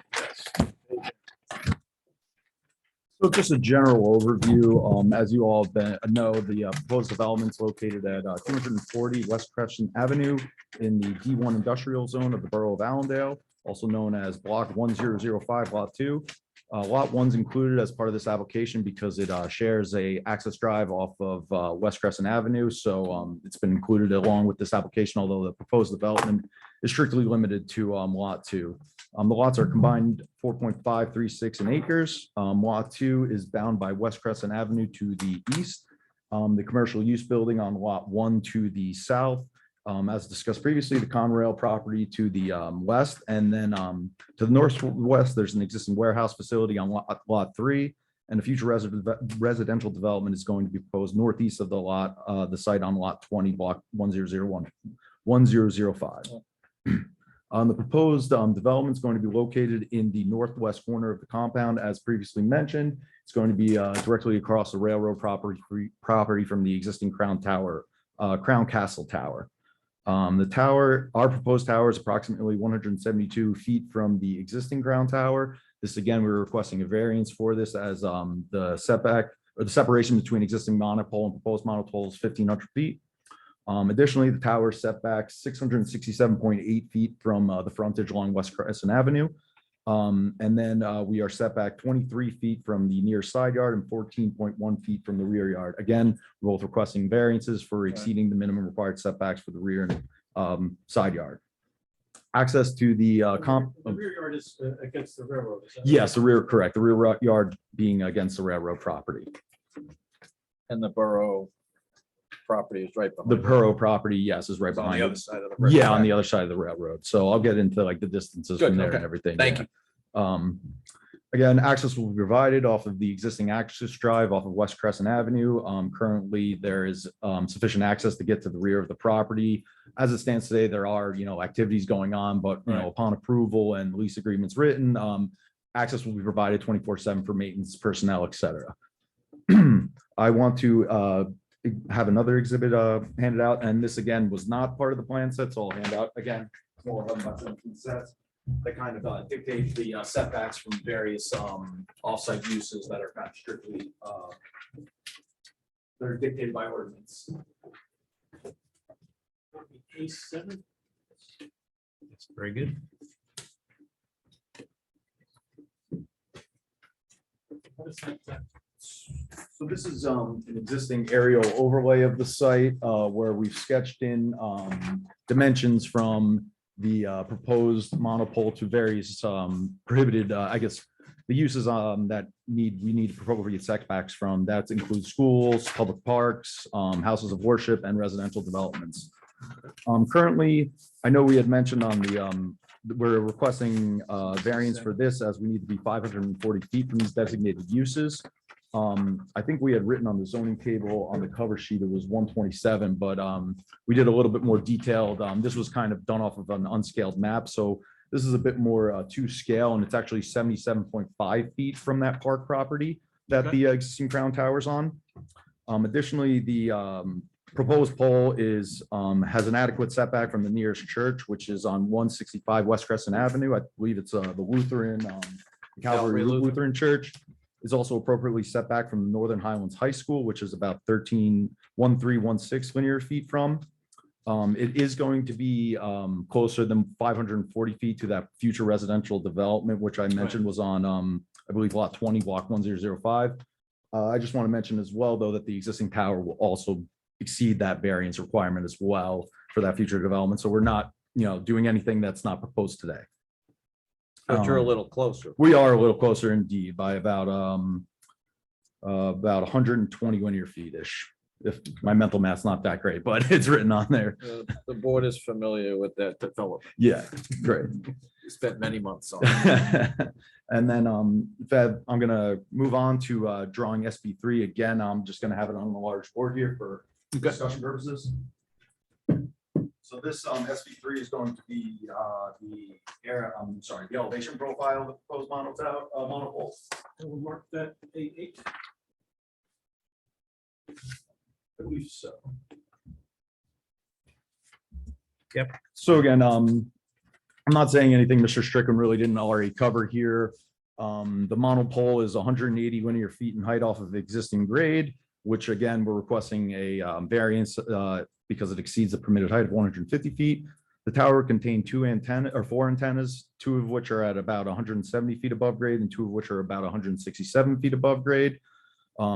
As previously testified by Mr. Strickland, the tower will be constructed and designed to provide adequate means for co-location, either by municipal or county emergency personnel or future wireless carriers as the board sees to choose fit, as the board chooses. And those would all be lower than the ones that you're proposing. I tower. cannot testify that. I believe, yes, I Mr. think that's what Strickland. I heard. Yeah, I believe see him that's. nodding back there. Yeah, that's I returned back to him, but yes, that is Okay. correct. That is correct. So I'm going to move on to one last change and one last exhibit. This is going to be again a drawing that has been submitted as part of the plan set. Actually, it's on the back of this one, sorry. Yes. So this is just a large view of the compound. Trying to see a better idea of what's going on within the fenced in area that the monopole is located in. Is that What, That is part of what the sheet plan is set. that? That is SP2? SB2. That's gonna be marked A9. So we kind of already went through everything with respect to the monopole. I'm going to go into a little bit more detailed about the compound area. So the fencing compound will contain a 6-foot by 10-foot elevated covered steel equipment platform that will have the equipment cabinet. The equipment cabinet will be attached to underground telecom and power cables that will run to a proposed meter bank. This meter bank and electric utility design is kind of, we're waiting upon a board approval to coordinate with the appropriate utility provider. They don't really provide us any information until you receive board approval, and then you work with them to have appropriate design. There's adequate power on site. There's existing monopoles or existing utility poles on site with transformers that will be eventually be able to get power from. Again, this is all within coordination with the utility provider after if we receive board approval. We are seeking variances with respect to the equipment platform and cabinet. The platform is set of 672 linear feet from the front yard and 12.5 feet from the side yard and 20.5 feet from the rear yard. Again, we're requesting variances for the rear and side yard setback for this equipment platform. Additionally, we're going to request a variance for the height of said platform. It is 11 feet, 1 feet above the required height variant, excuse me. It's 1 feet above the permissible height. The reason we have this 1 feet above is because actually the Ramsey Brook floods to elevation 315. The existing grade on site is about elevation 314. So we're just raising it 1 feet above, 1 foot to the floodplain so that in the event of a flood event, we don't have to have our equipment damaged beyond repair. Lastly, the entire compound will be surrounded by an 8-foot high perimeter chain link fence with a 12-foot access gate that will allow for, again, the maintenance personnel to get in there, individuals to climb the tower if it needs maintenance. And lastly, the platform will have a LED light on the underside of the canopy. This LED light will shine down. The lighting won't spill over, the lighting is going to be blocked by the existing salt shed slash I think it's called the salt shed on the plans, but it's a large structure in the back it's higher than, the cabinet itself. So it will be shielded appropriately by that. I've been to the site and there's adequate vegetation across the railroad that will shield any light spillage from the adjacent park area. The only other piece of property that's kind of facing this light is going to be the adjacent warehouse, which operation hours won't be ongoing when the light is on, and the light will be controlled by a timer so that it will switch on and off at appropriate times. And is light shielded? I mean, The light will be shielded down, so the canopy structure will be on the side, but it's directly attached to the underside of that canopy. I believe it's there's a detail shown on C2, if I'm not mistaken, if you wanted further clarification on that, but it will provide you on, I think that's C2, and then C3 has the light model as well, if you want to go into further detail on that. okay. And it's just a task light in the event that someone has to Maintained maintain the- during the night. Yeah, it's very, very small with minimum foot candle. Is there any lights proposed for the tower itself? No, there are no lights. This is the only light proposed on site is that underside of that canopy. Doesn't need a strobe at the There's no top. strobe at the top. No. We're in the Teterboro land flight Yeah, pattern around here. yeah. FAA limit is anything above 199 feet above ground. So you're below that. Thank you. Thank you. That concludes any of the testimony I have today. If anybody has any questions, I'd be happy to answer. I guess go back over the reason why you can't comply with the 10-foot limit. I mean, you're asking for a lot of variances.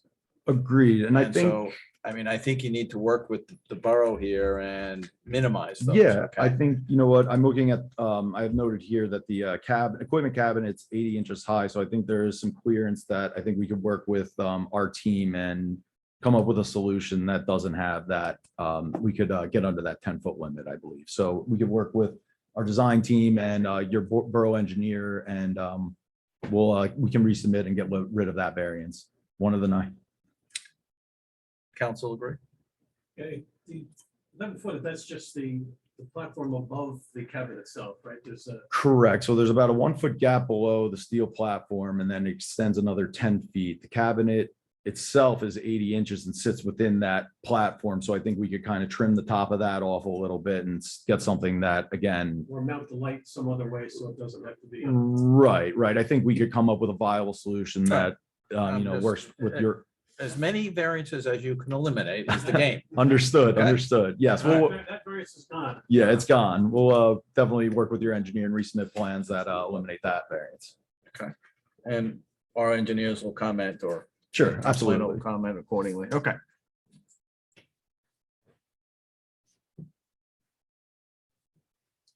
So basically, the pole is going to be located in the far end of, that's this property line. Correct. We Right stuck up it. against the railroad tracks. Right. Correct. And you said it was in line with the existing crown? I wouldn't say in line. Again, I could go back to that one. I'm just trying to picture it because I go to the town compost area and that's where you're gonna see it. When I was back there, Right. I could, easily count with the naked eye, the antennas on the existing crown tower. So Right. it is essentially, yes, right in line with it, I'd say. Okay, it's just gonna confidence. be higher. How, do we I know think what 4 the height feet of the current crown is? I believe it's 176. All right, so Yeah, it's 4 feet so higher. it's all right, so it's not significantly high. Again, depending on, grade elevation back there, I don't know what the topography looks like on the crown tower site, but Right. it So the could, 150 feet probably came after the fact that the crown tower was built. Because it's dated 2018, that And ordinance there section. was extensions on it. Yeah, I know there were, because they came here. Yeah. And to that point, we heard some testimony from the applicant's professionals that there won't be anything above these antennas. But just for everyone's clarification, there is the Co-location Act that allows eligible facilities to increase the height if it's not over a certain percentage. Right. So I don't know if the applicant is putting on the record that they'll never increase the height Good point. of the tower or not. They can Well, clarify. we'll ask that. I don't think I could personally clarify that. I don't know if we want to bring back Mr. Strickland. Strickland, I think it's partly due to your twisted sway requirements that you're looking to. That would be for our particular use, yes. If a applicant, since we'll open this to co-location, if someone Right. came to us and said they had to go higher, similar to what Crown did in working with us, we would work with them and with the town for appropriate following their requirements and following guidance from the board in terms of your allowance for extending that pole. We can't categorically say that it will never Right. happen. Okay. It is not our intention to extend. Because I think that's what happened with the crown. Right, because and They I- came before the board. I understand that, that as a reasonable response. I just didn't want anyone to be misconstrue what was said earlier to say that the tower would never be. Would be locked in other words. 85 feet if that wasn't their intention. Okay, That's all. thanks, Mike. With that, Mike, you said there's an allowance, or someone mentioned about an allowance or some type The of. municipal land use law has a provision in there to promote co-location of additional carriers on existing ports. So And if you're an eligible facility and you qualify, your expansion is below a certain increase in height or a certain width or a certain footprint, then you're, There's a deemed table to or be something. administratively approved without having to come to a land use board. That's fine, but just putting it in layman's terms, is there a number? Is it 10 feet, 20 feet? I think it's a 50 feet? percentage. I think it's 10 feet, 10%. 10 feet or 10%. 10 feet, 10%. Okay, it's easier to understand. Right. I didn't know the answer, so that's why I didn't. know the number. 10 feet or 10%. So that's worst case scenario, right? So. We'll keep it below the strobe light. And can only do that once. That's correct. Right. Even better information. Okay. You have a question? Right, Mike? I'm just doing it over. Vegetation removal. There is no, there might be 2 small trees back there that are possibly within the footprint. I don't think there was a tree survey as part of it, but when I was back there, it was pretty bare land, if you will. But yeah, like there might have been 2 3-inch diameter at breast height about. Again, I can't tell you the exact number off the top of my head, but they weren't exactly, fully matured trees that would have to be removed. I'd say yes, 2 trees at the most, but I wouldn't say it's a certainty that they'd be removed. If any trees were to be removed, you'd pull applicable permits through the building department. Absolutely. And the proposed fence height again? 8-foot high chain link fence. And then the access with a 12-foot wide double gate. And that's permitted by 8 foot 1. 8 foot 12. excuse me. And usually we go 5 or 6, but we've always allowed that variance anyway. In the In certain ordinance. applications. Yeah, in the Like wireless. along train ordinance. tracks and whatnot. Yeah, specifically. I'll double check it, but I believe that's Yeah, the wireless service goes out. to 8 foot. Right? Okay, that's part of the federal requirement? or- No, it's part of our wireless ordinance. Oh, okay. Yeah, because it's anticipating the need for security. Yeah, Yeah. I completely agree. Is it a regular, because of security, is it a regular mesh or like a mini mesh? Is there a designation because of?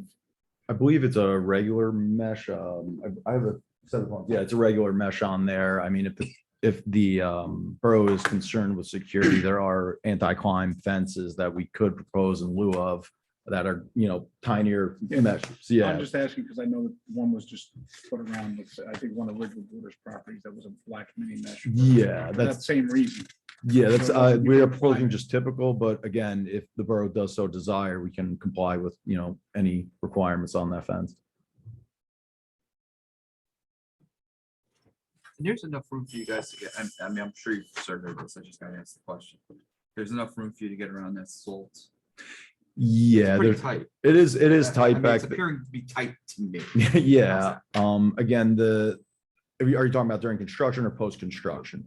Either or? Do everything. Yeah, I think there is sufficient, again, we need a contractor on board for all the logistics, but for future maintenance, I could testify in the fact that it's just gonna be small, small cars going back. Showing up, to- guys, showing up. Yeah, if an individual has to climb the tower, maybe a few additional, safety equipment that he's gonna bring in the back of a pickup or a larger truck, but beyond that, there's not gonna be any, massive maintenance vehicles going back there.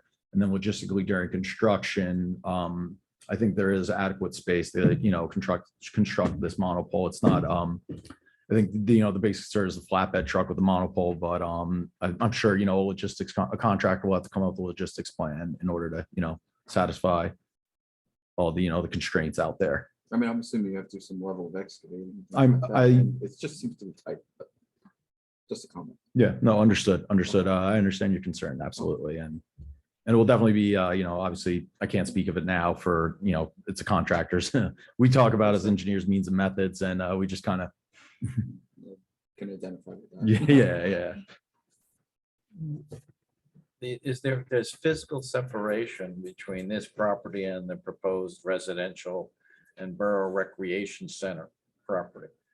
Is that is there fencing there? Will there be fencing there? I don't want, it sort of be an attractive nuisance for kids hanging out playing basketball and, oh, let's go climb a tower. Yeah, it's pretty, Ah, no, I agree. I think there's a lot in between. The borough lot is in the front and the warehouse is remaining in the back. That's correct. And I had a follow-up. But you question can't on drive through and whatnot either, because I know we were very specific about that when we approved the residential property, that these properties are separated. There's no shared driveways, there's no circulation. There's also a duplicate fence that they're proposing at 8 foot high. And it Okay. goes up to the salt dome itself. Okay, So that's providing that second level of protection. okay. The ordinance does say a minimum of 6 and maximum of 8. So. So we'll accept that. Okay. Mr. Chair, if you're concerned with the borough property, that mesh can be changed there too. Yeah, since it is gonna be a rec center and a, Yeah. I guess a community center. I'm not sure the seniors will be able to climbing it, but. You'd be surprised. Maybe. New form of yoga. Okay. Sure. Sorry. I had another question for the. Yeah, go ahead. And this, I'm not sure if this is related to Mr. Strickland's testimony or not. The sighting of the location on the specific lot, lot 2. I know you're putting it behind the salt dome. There's some benefits of doing that. Is there any benefit of putting it elsewhere on the property? I was wondering more towards the south. Is that a greater distance from the adjacent or adjacent residentially zoned property, or is that closer? I'm not sure if you've had a chance to look at that and if it provides any opportunities to better locate the tower on that property. Yeah, I'm not sure how it looks here. I can't speak to the siting of the location. Again, I believe that was kind of predicated on all the RF engineering calculations and testimony. Calculations as well. It seems like the same grade. I didn't know. It's just worth asking the question. It might be a little closer to the residential property actually as you move south, but Just by my eyeball, I can't really tell for one way or another. And if it's yourself or someone else that can testify to that. Okay. Oh, you mean thank Myrtle you. Ave properties, not. And then also, distance to residential zone. It's noted that the existing Crown Castle Tower is in the AAA zone. What's the distance? Do you know what the distance is to the right of way or the closest zone line? I was wondering if it's closer than what's been identified. Are you Just speaking, for purposes of the variance. are you speaking of the West Crescent right of way? Yeah, it's actually across the train tracks.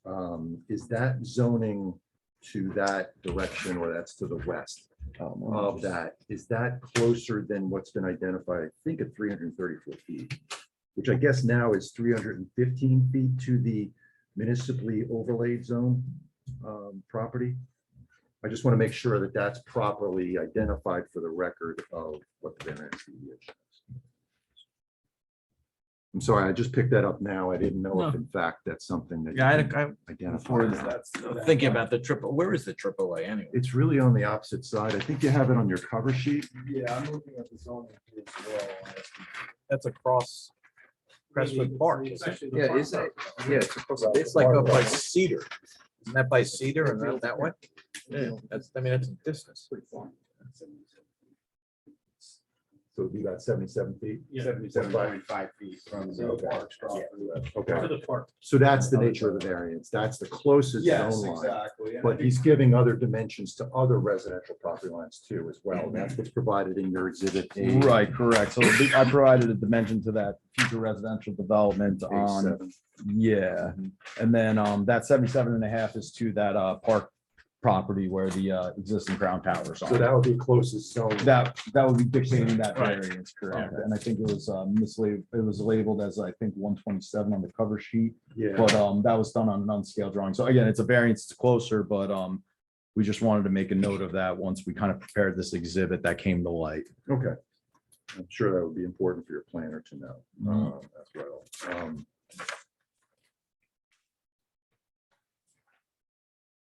The tower simulation study and the other exhibit that was submitted, which is regarding the alternative sites analysis. I'm not sure if that's your testimony or not, or is that? That would be anybody else Mr. that's with it? Okay, thank you. No further questions.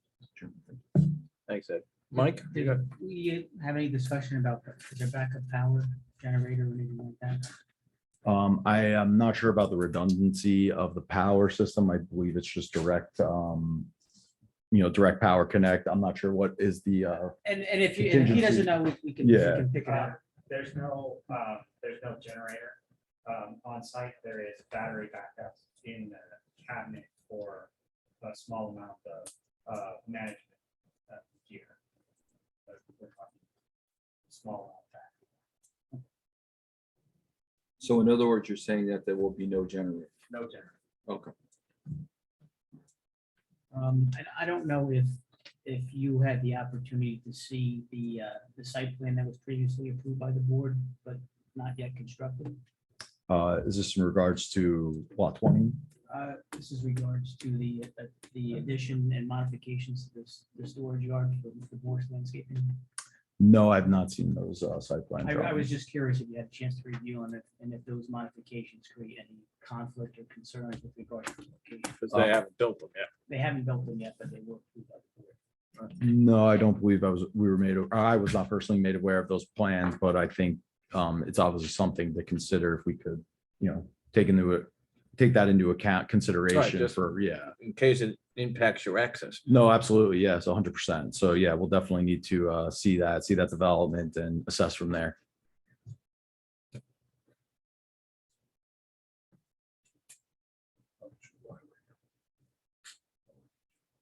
Okay.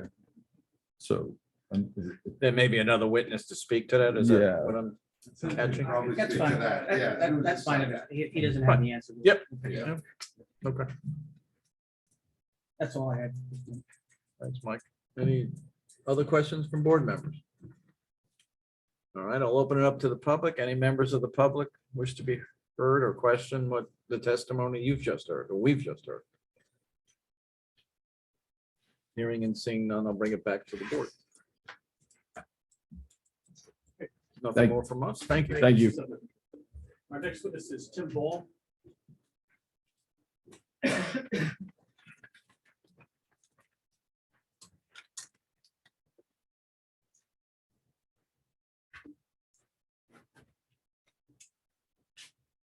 Mr. Chair, member of the board, You're gonna have to state your name, spell it for the record, and raise your.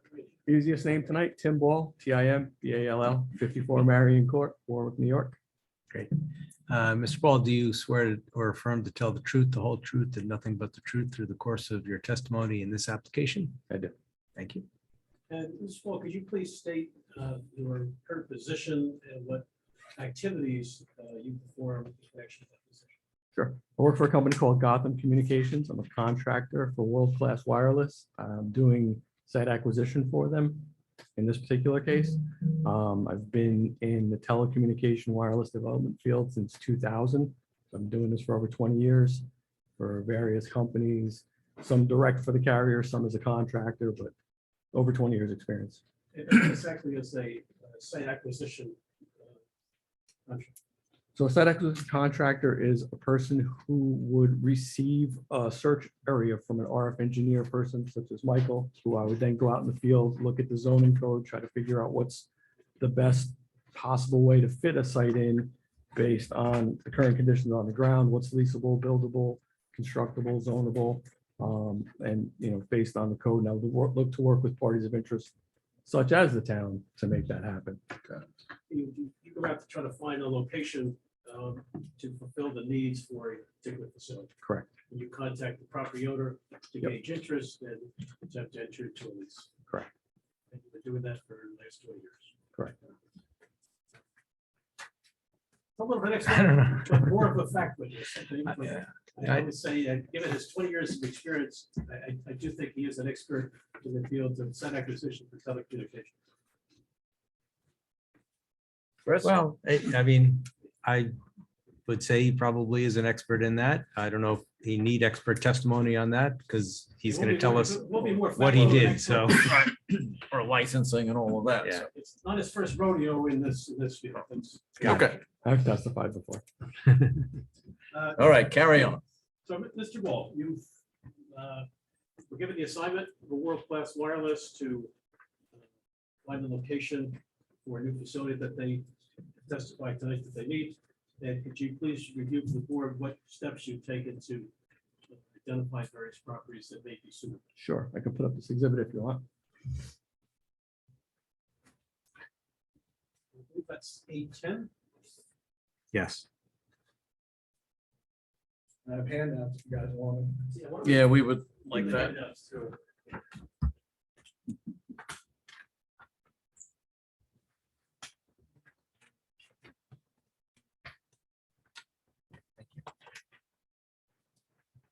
Just for the record, this is an exhibit. That is location pursued. Based on approval. So as Mr. Strickland testified, they started to see signs that the Crown facility may or may not work, and they became nervous about the usability of that. So they inquired if, they asked me to go out and search for an alternative location should the Crown Tower not work. In that search, I reached out to the town to see if we can figure out a way to use the town's property at the DPW yard abutting Right. where the existing tower is, to potentially put in a new tower. Maybe work with any other property that was in the jurisdiction that might work, such as the water tank up on Lehigh Court. Sent a bunch of emails to Mayor Bernstein, had a couple communications with him, sent some more detailed information. We ended up having a conference call regarding potential alternative sites. And then the trail went cold, so I kind of got stuck after a long period of time expanding that search out to other properties. Okay, do you have evidence of those communications and that could be sent to the board? Sure, I do. I only printed out one copy of a few email transactions that happened between us regarding meetings and initial communications, trying to develop interest. I can turn these in. I only have one copy of each. And I will say, and I want to add this, that in it speaks to some height requests. Those are very preliminary. We didn't know what was happening at the time. It was Right. really early in the process. we're looking back at like September, October, November of 2020. So it's going back a substantial period of time. Why don't we just go through these 3 different emails? Is Correct. that right? Yep. And so let's work, the first one is 8/11. And that's an email dated Friday, November 13, 2020. That was after our last meeting, correct? And that was from you, Tim Ball, to Harry Bernstein from there. Correct. You'll be able to get other copies of these? Yep. I'll guess we'll pass them around so everybody look. The second one would be A12.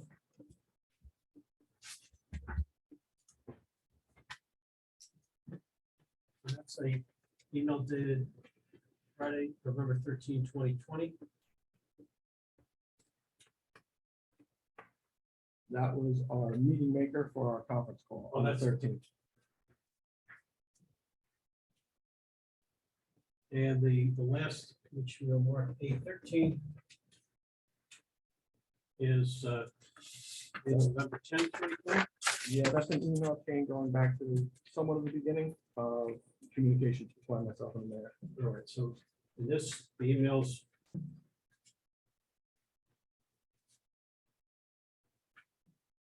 Commence on September 23, 2020. Right. And October 8th, 2020. October 14th, October 23, October 24, all of 2020. November 2, 2020.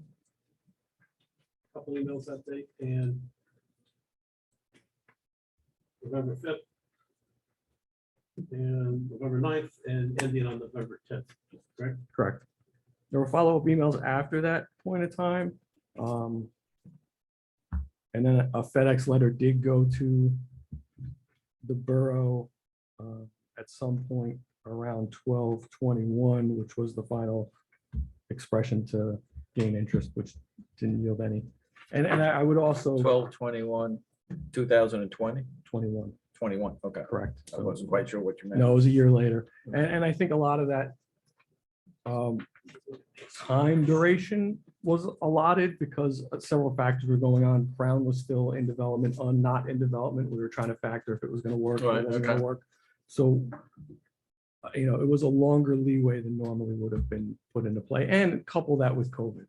I mean, that Right. was in play also. So Right. we weren't saying, we need an answer tomorrow. Yeah, we were doing virtual meetings. so- Right, we understand what was going on at the time.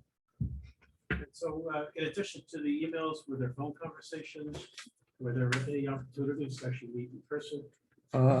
Meeting in person wasn't high on the list. I came to Borough Hall a couple times. I think at the time the mayor was out of office, given the situation. So no, we didn't get to meet in person. We talked on the phone once or twice, and once was the conference call that we had where we kind of went over some of the things we were looking at as possible alternatives. That was just with the mayor, or did he have some other?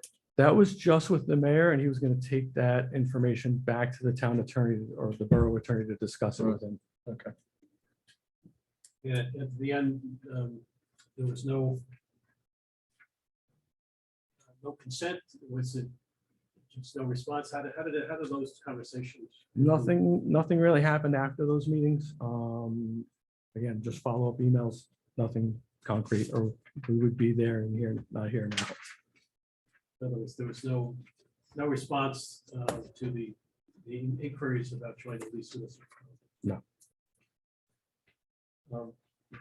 So when that kind of went cold, did you look at any other properties other than the Forest property? Yes, then we started expanding the search, and that's where we came up with the Orange and Rockland property, which is on the map over there as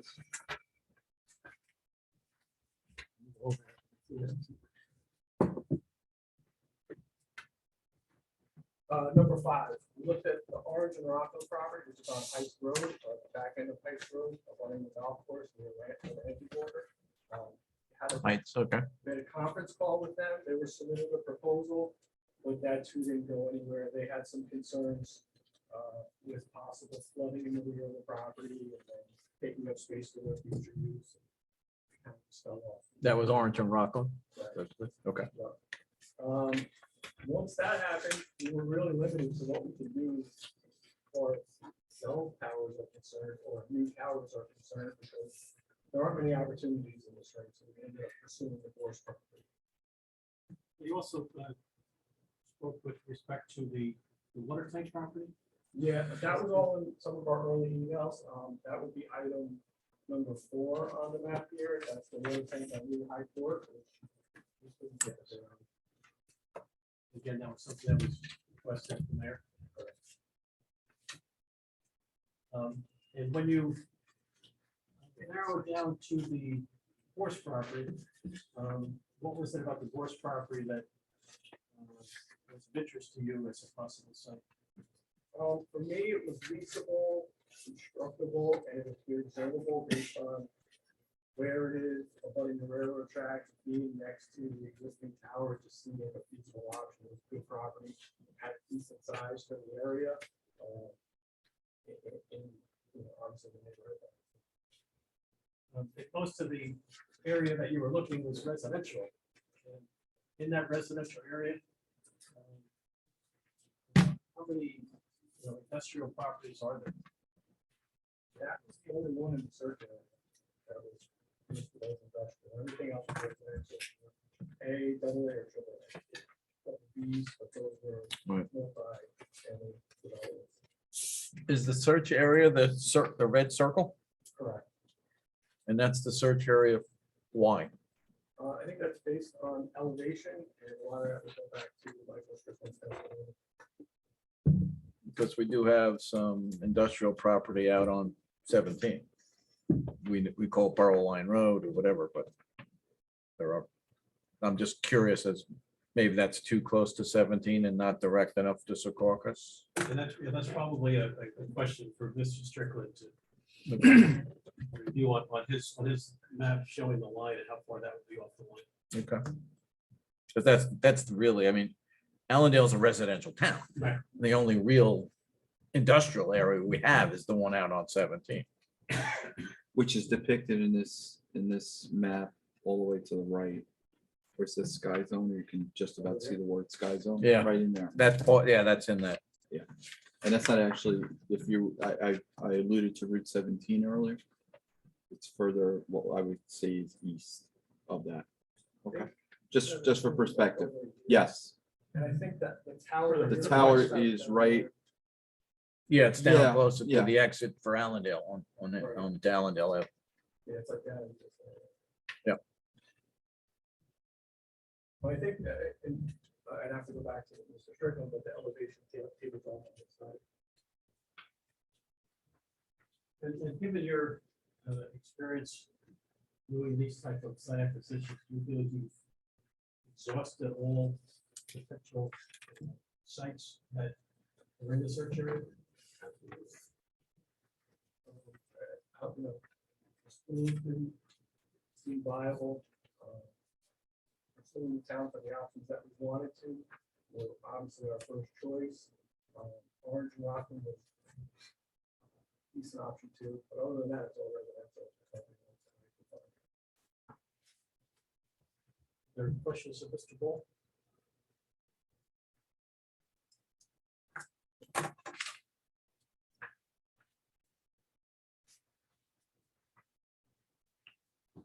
You guys want to think about that? Answer the first question. I think that they're about the use of the property. Yeah, let's. Yeah. So, when I spoke with Mr. Morris regarding the property and putting a facility on his property, the only place viable that he knew of that would work for him and his business was behind that salt dome. There was way too much activity for a structure to be anywhere else on the property. Yeah, he's got a lot of trucks coming in and out of there constantly. And I think he would know about the zoning approvals that he had, so that would fit in line with what he was doing as well.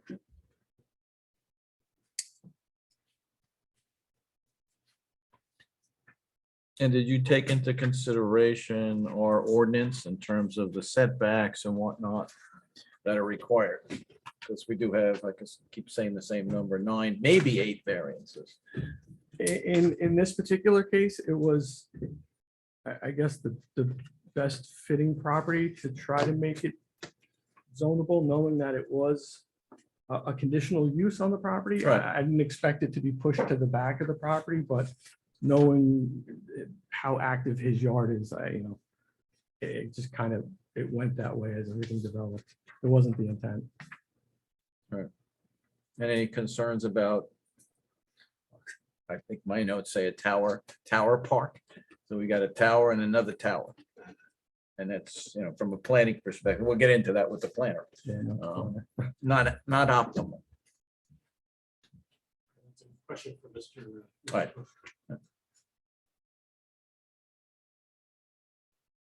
I know you said, just going back to the industrial zone, I know you said the elevation perhaps drops off, but would it still be viable considering that area, provided the tower had to be maybe 10 feet taller if it was in that area? That's, I'm just saying, like, I know you said you've exhausted all the options, but That's a good question, Mr. Strickland. yeah, I'm just looking because that is an area that's less. Do we have an aerial that pulls out a little bit further that we could show Mr. Strickland? That's probably might be Yeah, the that's the best only one. Yeah, maybe I have another one. I know All the way to it's the- hard to tell the topography there, but I don't know if, with respect to the elevation, So, how much it drops off. yeah, so we did look at areas southeast for other options for towers.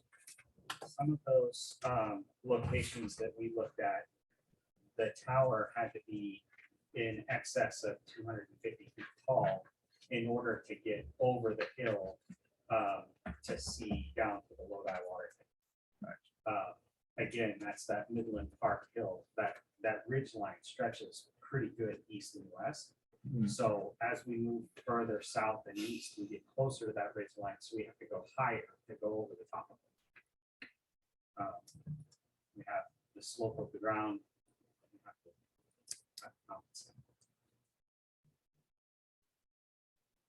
I don't remember the property owners' names, but we did contact a couple of property owners in that direction. When we spoke with them about the possibility of towers that had to be lit and over 200 feet tall, the property owners became disinterested.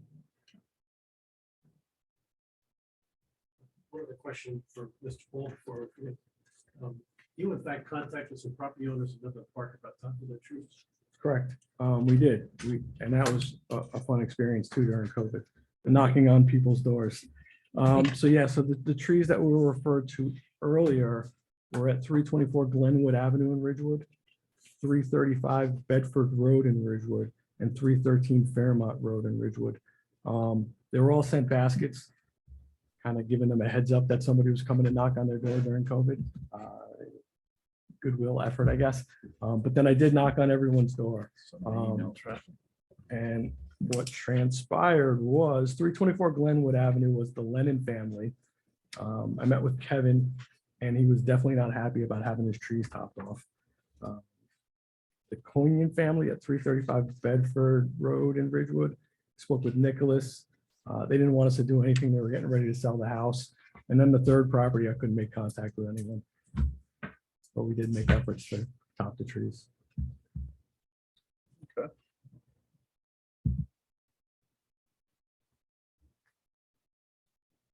Any other questions? Mr. Chairman. Just in your search ring, you identify site number 6, which is to the south of the subject property that we're actually talking about, correct? No, actually 6 is the site, right? Yes. Was there any other location besides the Forest site? Because I know that shares a property with a lot to the south. Did you review any other locations in that area that provide any other benefits? Lot 1, this lot here that I'm motioning to is to the south of lot 2. Were there any locations here that made sense, realizing? That's the same property, isn't it?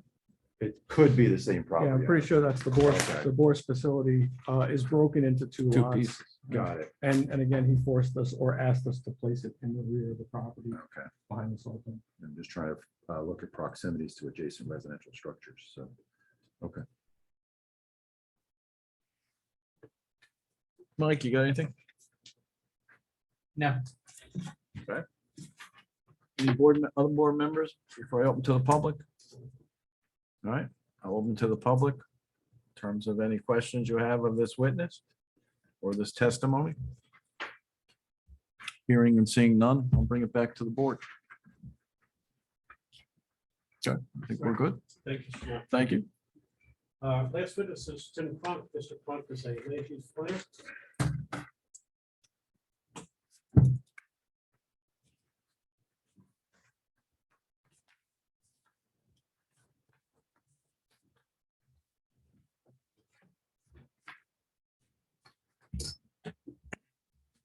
Mr. Crunk, please state your name, spell it for the record, and raise your right.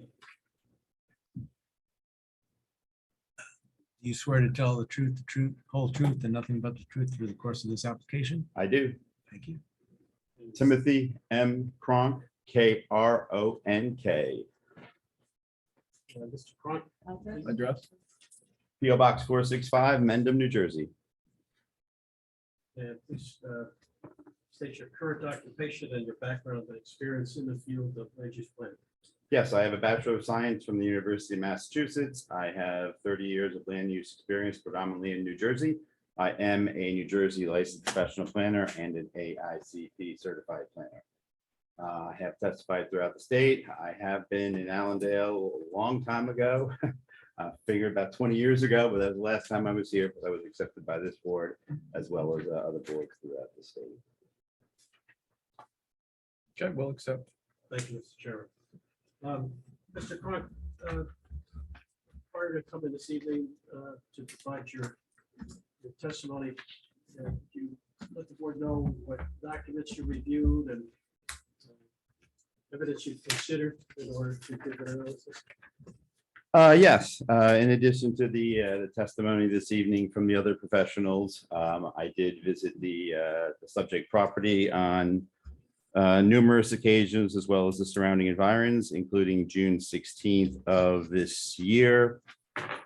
No, June 15th of this year, when the balloon test was performed for the purpose of creating the visual analysis.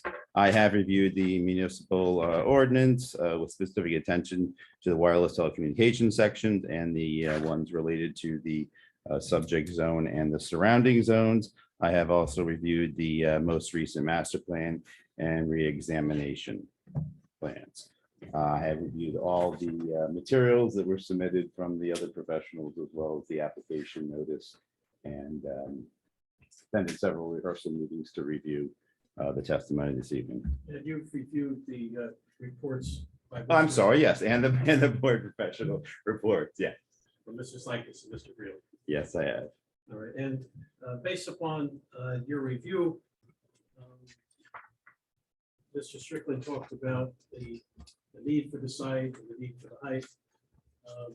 Can you review what is required with respect to a conditional use variance and what this board should be focused on in their analysis? Yes, as was mentioned, the subject property is located in the D1 zone. That is a zone in Allendale that does conditionally permit wireless telecommunication services. Your ordinance does have a number of criteria that have to be met to essentially keep that application as a planning board application instead of coming to the zoning board version of your land use board.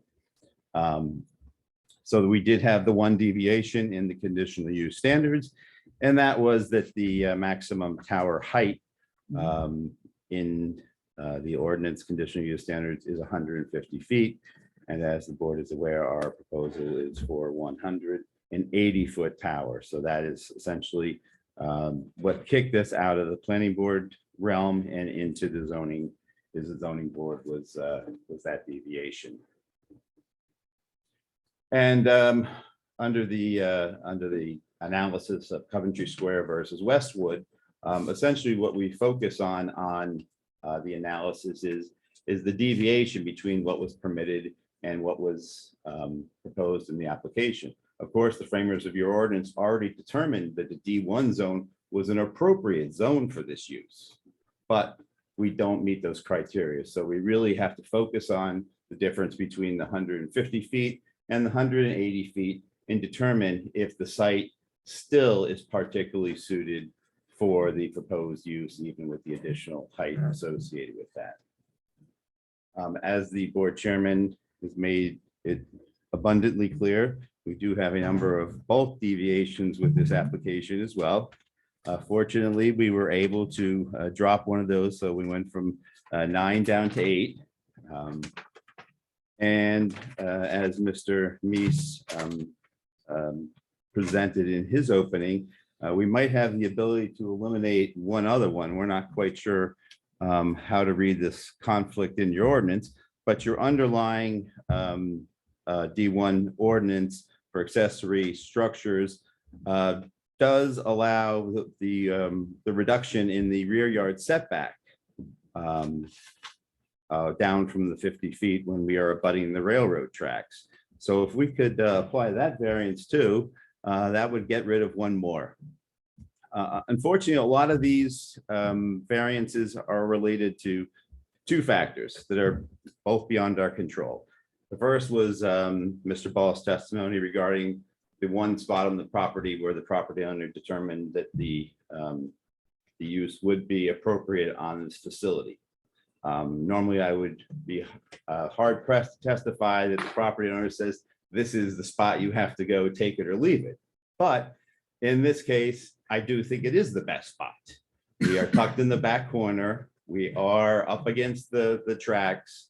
While it's not a lot of vegetation, there's some vegetation along the train line, and it also blends into some of the vegetation on the park property. So that being said, in terms of a setback perspective, I certainly agree. We did trigger a lot of variances, but I really don't think I could go anywhere on the property and say it's a better location for this use. I think tucked in the back corner along the train tracks behind that dome building is probably the best spot that we could be in terms of shielding the compound itself and using some of the vegetation in the area to combination of shield some of the towers, shield the compound area. The D1 zone is a very small zone. There's only actually maybe let me pull up an exhibit here. Mark that. And now we're up to 14. 814.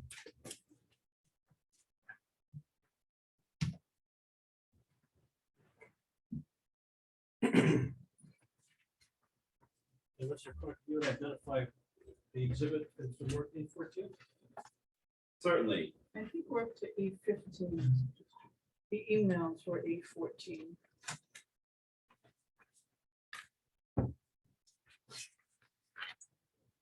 I have the emails as A11, A12, and A13.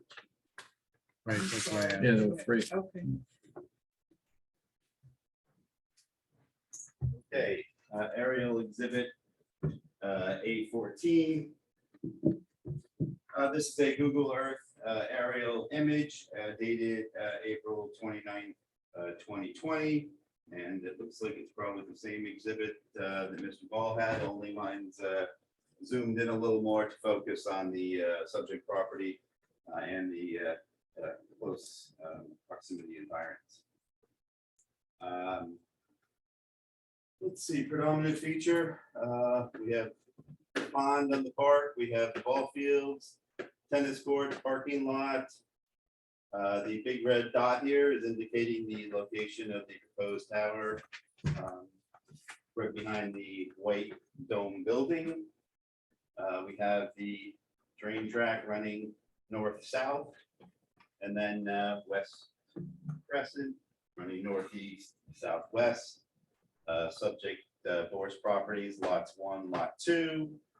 And then this is lot 20, that the redevelopment property for residential and municipal activities will occur. The D1 zone, as I mentioned, was rather small. It encompasses the two forest properties, 1 and 2, the lot 20, the redevelopment property, the warehouse behind it, and then the little stretch here behind Hamilton Street and the train tracks. When you look on that oddly shaped small area of D1, that's the area where it's conditionally permitted. There's nowhere here that we're going to meet all those setbacks. So it's not the fact that we just are back here. It's the fact that there's no place here that we're going to meet all these setbacks. Your ordinance requires 200 feet or 300 times the 300% of the tower height, which is 540 feet. So it's just not an option. We're in the right zone. The zone just creates setbacks that are larger than really we can meet in this area. That's why I think the odd shape of this D1 zone is illustrative on showing that it wasn't necessarily that we were in the wrong spot. If we have an unusual shaped zone to work with here. It's the wrong spot per the ordinance. Well, like I said, I don't believe there's any spot in this area where you would be in So front that of might the make it the wrong spot. Well, I disagree because I think the framers of your ordinance, determined this is your heaviest, most intense zone you have in the municipality, and this is a. Actually, it's not. There's a borough line road property Okay, well, that I mean, has. the industrial properties. It's zoned industrial, so it's your most intense zone, one of your most intense zones, and it is appropriate for the wireless telecommunications use. It's just the setbacks create the problem here. Right. Yeah, Mr. Clark, from a planning perspective, in that same analysis, do you also look at the existing tower? Oh, certainly, we have to consider the existing tower. Yes, without the testimony, the very clear and concise testimony that we had this evening about the inability for that facility to be used, this application would be very weak. But I think the testimony that Mr. Strickland provided clearly showed, number one, that we made every attempt possible to locate on that tower, and also the fact that there was just no way to make it work. It was the obvious, it's the obvious choice. Co-location. So for those reasons, I think every attempt ever, it was planned to be used, every attempt was made to use it, and I think the evidence he presented this evening was very compelling in why it can't be used. They're not in the first thing they told me when I was retained was, we are not in the business of building towers. We don't want to build towers.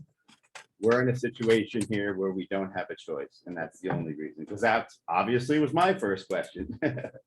What's wrong with the Crown Tower? And looking at the Crown Tower, how does it compare with the borough ordinance versus the subject tower? Well, the borough property is the AAA zone. So the AAA zone is a zone that is not permitted or conditionally permitted for wireless telecommunications facilities. So essentially, if we were Is that right? Is that really the AAA zone? Yes, it is. Okay. Yeah. So if we were trying to put a new tower on that park property, AAA zone, and wanted to go right next, we wouldn't be a D3 with a deviation from one conditional use standard. We would be a straight D1, straight D6. Because we're not meeting anything from your ordinance over there. So this is, from your zoning perspective, we might have some setback issues, but we're in the right spot. With regard to, I want to run through the ordinance setbacks because I know the engineer addressed them, but I just wanted to do the comparison of those against the forest property as well as the Crown Castle facility. The first is setback to a park. Our location requires 540 feet. I believe our setback from the proposed tower to the AAA zone is 77.5 feet. If you were at the Crown Castle property, you would be at 0 feet because you are in the park. Next one, setback to residentially zoned property, 540 feet required. From the Bourse property, 77.5 feet. Once again, proposed tower location to the edge of the AAA zone at 77.5. Crown Castle Tower setback to residentially zoned property, once again, 0. You are on residentially zoned property.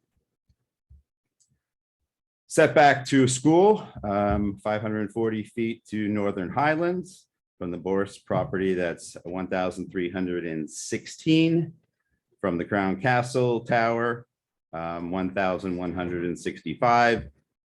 Both of them meet, but obviously the Crown Castle Tower is closer. Setback to a church, Calgary Lutheran, 540 feet required. Bourse is 1,122. And Crown Castle 1,251. So that one's very similar, both meet the ordinance. And then also what I did in terms of the setback to residential use, after I found out about the recent approval on the lot 20 property, I did calculate from the Bourse Tower, that would be 315.8 feet, where 540 is required. But in terms of this analysis, I actually went with a measurement from the Crown Tower to Hamilton Street, because that one was 405 feet. So I actually had the Crown Tower as being closer than if we went from the Crown to the lot 20 property.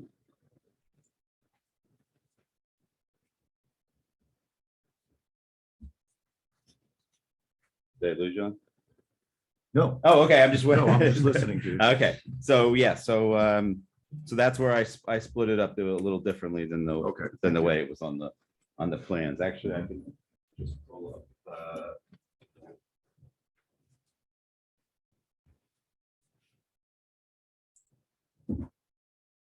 If you could just reiterate that again, they said the Crown Castle Tower and the Bourse Tower to Hamilton Street. Yes, setback to a residential use. Right. Yes, so I considered lot 20 is approved, so I was calling that as an approved use. So the Bourse Tower was 315.8 feet from the tower to the corner of lot 20. But when I went to the Crown Tower to the closest residential use, it actually was Hamilton Street at 405. And I was just pulling up to tell you what it was.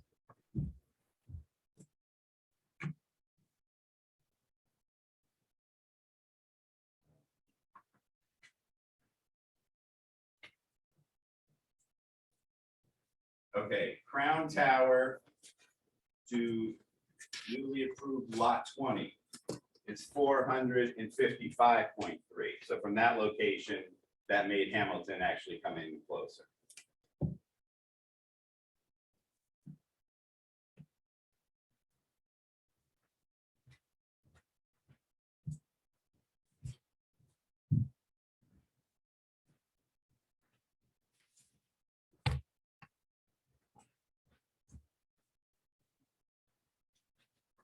So Mr. Clark, with respect to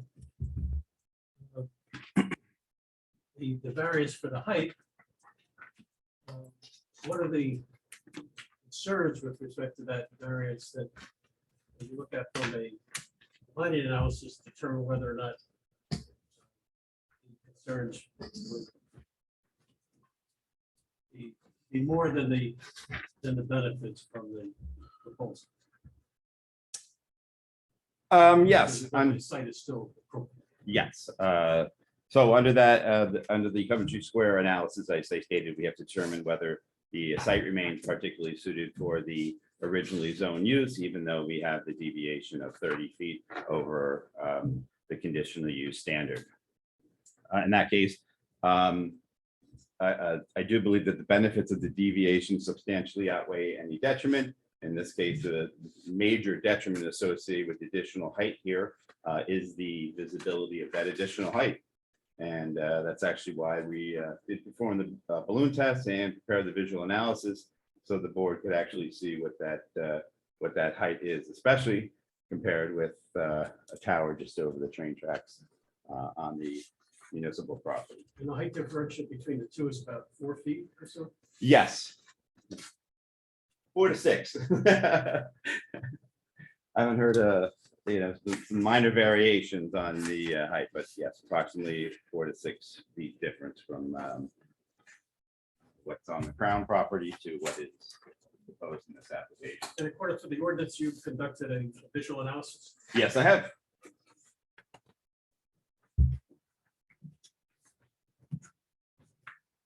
You gonna get to the photographs? Yeah, I believe those are all you submitted, but we'll. Yeah, we have. These are all in we the, have in the application package, the balloon test photographs. Yeah. Yeah. So they're part of the application. You want to mark these two or no? None? No, okay. Just identify them when you discuss them. I guess.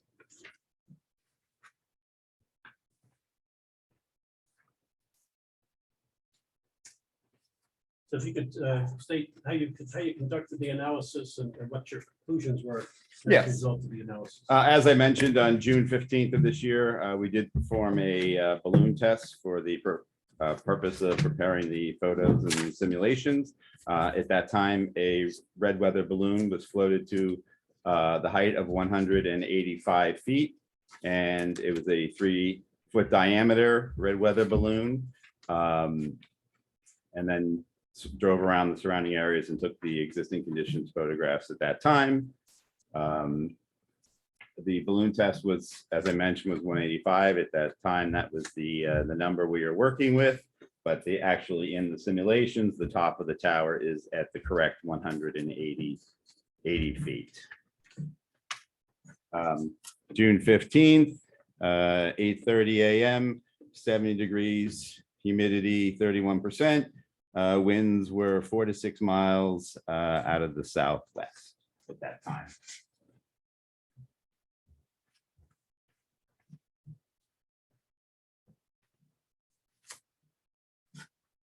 I'll refer back to exhibit A14. A14 does have five yellow dots on the aerial photograph.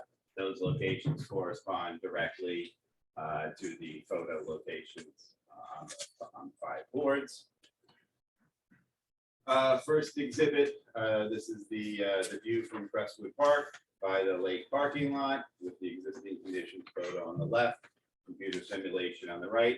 This is a view 620 feet away from the proposed tower location and is represented on exhibit A14 by the yellow dots in the parking lot right next to the pond. The view is 620 feet away. And so in computer simulation, we have inserted the proposed monopole at 180 feet and shown 4 antennas that would be visible from this location.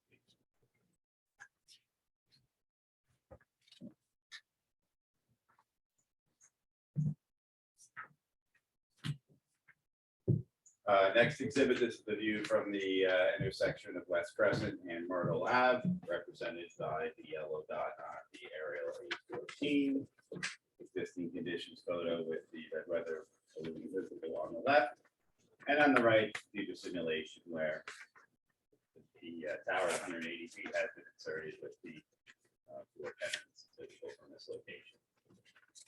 View 760 feet away from the proposed tower location.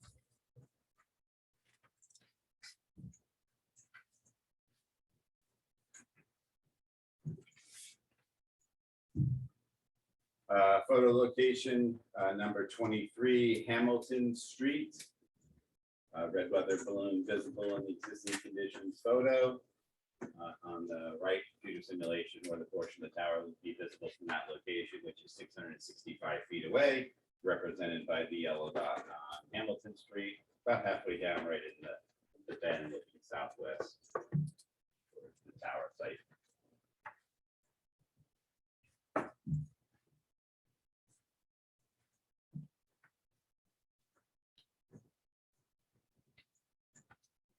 There's a view from 400 Crescent Commons.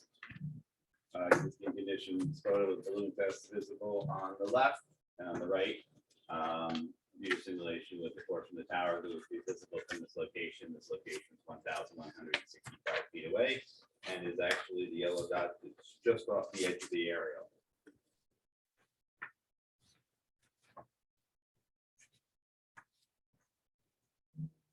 And the last photo exhibit, this is a view from the park, right by the tennis courts, the parking lot. And this is looking 610 feet away towards the east. And as opposed to the last photos where the proposed tower looked visible, looked taller in the simulations, this one actually looks shorter. Once again, perspective here is that we have the crown tower in the foreground and the proposed tower behind it. That's the reason for the different heights in the simulations. Even though the balloon is always at 185 feet. So this one's 610 feet away with the existing condition on the left and the computer simulation on the right.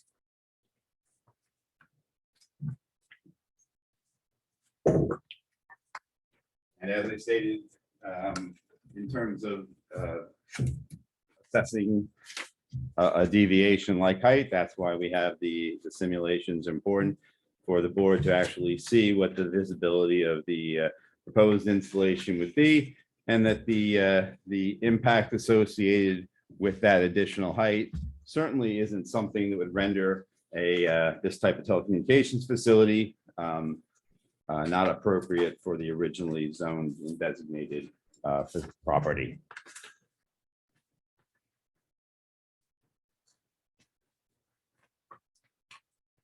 With respect to the bulk variances to the property lines, you touched on the rear yard a little bit with respect to the railroad track.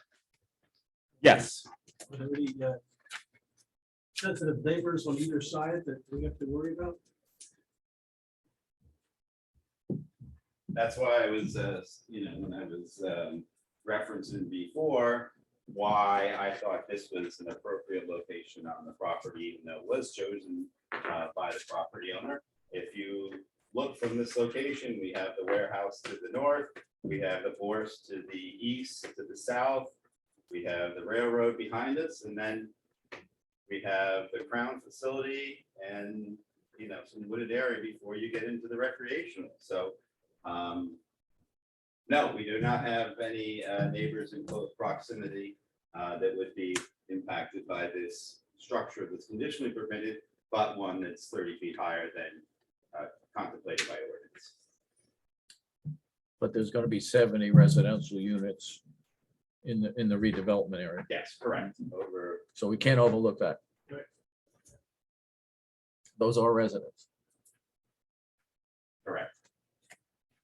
So based on your analysis, Mr. But just one thing, but just looking at that location there, in terms of the D1 zone as we go along here, there's really no place that could go in the zone where we're conditionally permitted that we would have greater setbacks or a change of visibility. Yeah, I hear what you're saying, but you also said there's no residential impact. There will be.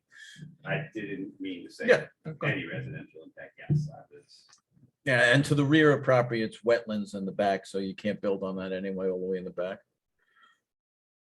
I'm sorry, which way? There's wetlands all the way in that back corner behind the borough properties. As you go back, it's, Behind the warehouse?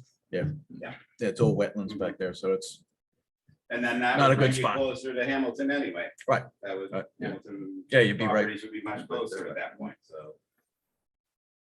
Okay.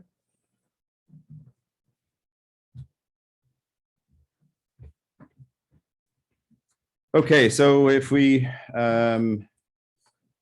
addressed the setback standards in the ordinance. We do have the side yard setback, 23 feet where the height of the tower is required, which is 180. Pretty much goes into what we were just discussing before with the placement of the tower on site. Separation between monopoles, 1,500 feet is required, 172 is proposed. That's one that if we were, smack middle of the D1 zone,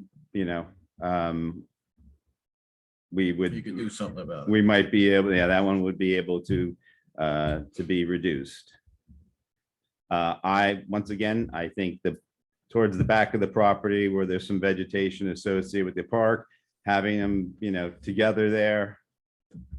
I think it's better to have it together than 1,500 feet apart. Our own twin towers. And I guess it's not unreasonable to presume that the new tower, if we're approved, is going to wind up looking like the existing Crown Castle with all of the other regalia hanging off of it as you rent it out.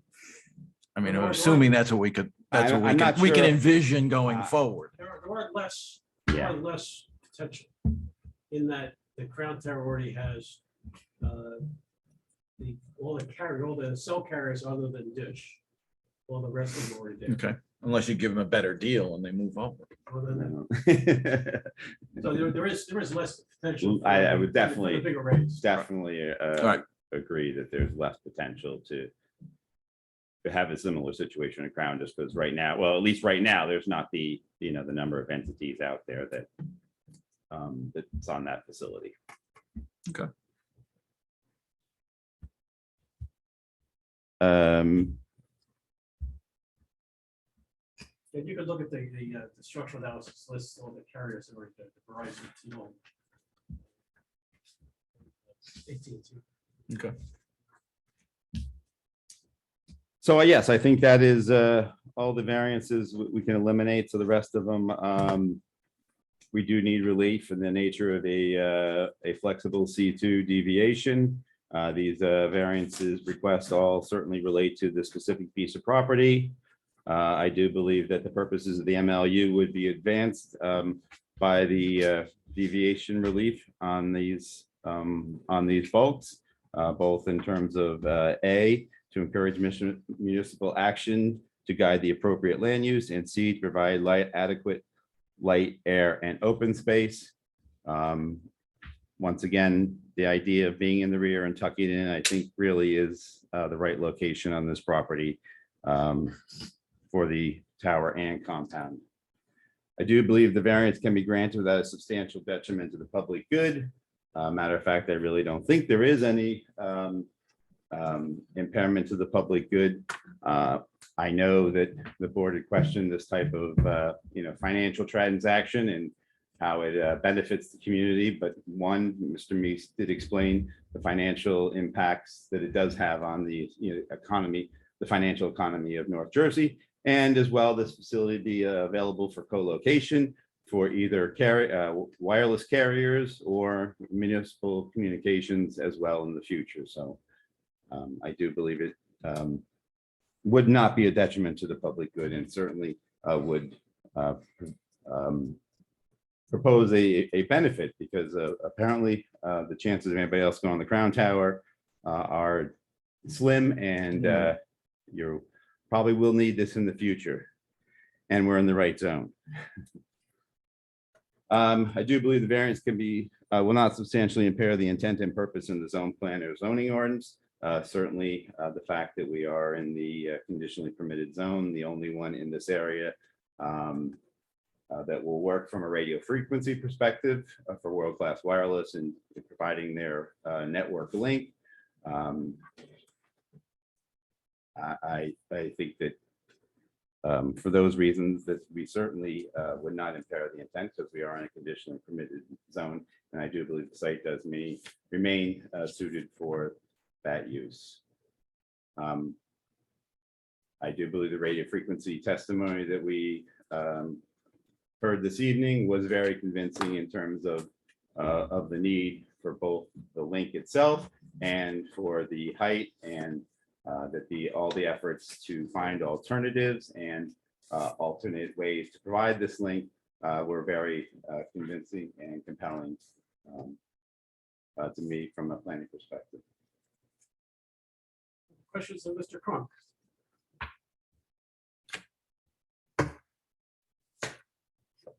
I guess I'm still struck by the fact we're gonna have two towers next to each other.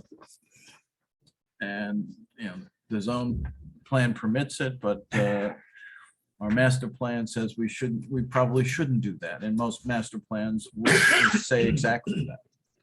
So I guess I'm leaning toward why is that a good plan? Why does that make planning sense? Well, it doesn't make planning sense till you hear the testimony that we heard this evening from the radio frequency perspective. As I mentioned, I was skeptical to begin with.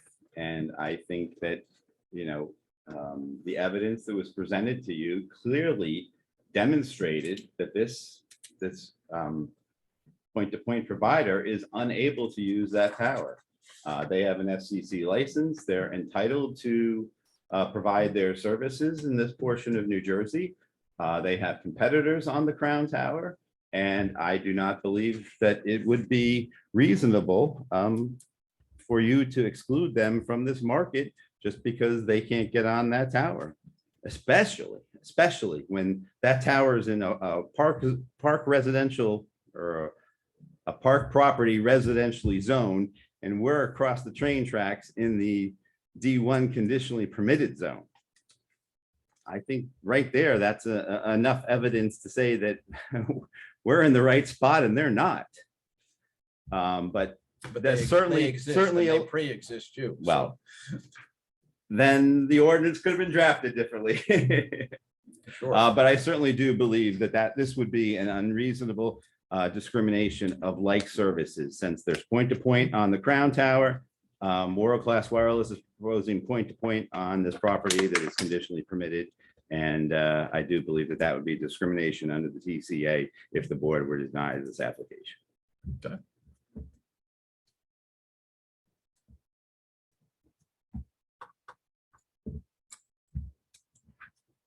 Turn to the borough's planner. Thank you, Mr. Chairman. A few questions of the witness as it relates to their application and his proofs that he's provided. In your analysis, you talk about there was no other feasible location at this D1 zone. And in relation to the C variances that are being sought for the setbacks and things of that nature, that's without an understanding that you're asking for the 180-foot height. If your tower was less than 180 feet, it could still be possibly feasible for a location within the D1 zone, correct? Yes, if our application was for 150 feet, I think there would be a better chance of finding a more conforming location inside the D1. But as I stated, I do believe the testimony that we heard was very compelling on this being the minimum height required for World Class Wireless to provide that last link over terrain and vegetation obstacles. So your intention of mentioning that wasn't necessarily to say that it's really not feasible at all. It's really has to do with the relationship to this application. Absolutely. Okay. The height in this application is tied strictly to the radio frequency testimony, and I was relying on his testimony and saying that, you know, without 180 feet, the site is rendered essentially useless. Okay, I think we heard the testimony earlier regarding the radio frequency engineering. And the board asked about the other locations such as Allendale Avenue and the E1 zone. I believe the testimony, I'll wait for your attorney to be available. I just want to make sure I understood clearly where we left off with that. Whether or not there needed to be follow-up review of these other locations to see if in fact they don't provide another opportunity for closing that gap. But that would all be hinged in your testimony on that. Oh, yes, issue, yes, correct? yes. Okay, I just wanted to point that out to the board that there's still, I think there's still a fact there, and excuse me, I was just mentioning whether the witness had completely testified to the other two locations that the board was inquiring about. One is in the E1 zone, whether or not that's really off the table from an elevation standpoint, and the shadow that's created by the Midland Park ridgeline that's been talked about, as well as the Allendale Avenue. It's a tree pole, for lack of a better term. Is that going to be further researched and provided to the board? Yeah, I'm not sure if Mr. Strickland has enough with him tonight to deal with those two sites. Okay, I just wanted to clarify that because that hinges on his testimony. Yes, as my well. testimony is based upon what was provided this evening and So both of those properties are outside of what our initial requirements were for the search ring. But you bring up good points about whether or not they would ultimately be useful. As I stated, the tree pole on Allendale Avenue, I don't recall the address of. It's really right at the intersection of Allendale Avenue and the overpass of Route 7. Right there. It may be Probably, that that's well Saddle, disguised. that's Saddle River, I think. Yeah, it's probably Saddle River. Saddle itself. River. But whether or not that still provides an option for the coverage or not. If you'll indulge me a few minutes of trying to get my computer. Certainly, I have other questions, so you can definitely look into that. I just wanted to identify that because the board explored that as an issue and wanted to make sure that that was clearly. yes, I agree. If Qualified there was enough.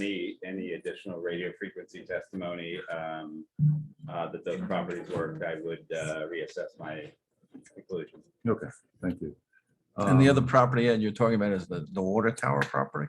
No, it's the E zone itself, the. Oh, the area- Borough Line Road Borough Line property. Road, correct area, which is another permitted location for towers. Correct, Yep. correct. And so I just wanted to factor that Certainly, into the weighing issue. And which again is at the top of that crest that I referred to, sort of. at the top And I of see the your request point, because I that I talked often about earlier. enjoy the view of the city from there. Yeah, Correct. exactly. On a And clear so- day. Right, so I'm wondering whether or not that still provides an option for this application or not, in order to turn over all the right stones. And Right. that, and also was mentioned that the Fairhaven location did work.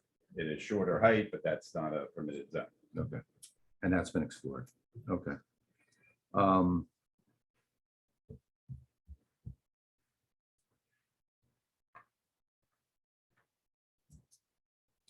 The one thing you were making reference to is the Crown Tower site and its location, and then comparing it to the proposed location.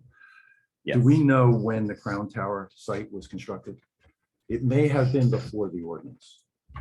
I do believe it was. So that would be a nuance that does need to be factored into Absolutely. the consideration between the two. And it If also you may have have a been a conforming, pre-existing- it may have been a conforming height before too. Correct. If you have a pre-existing location, you try to use that location. And it's actually one of the purposes and one of the goals of this ordinance, correct?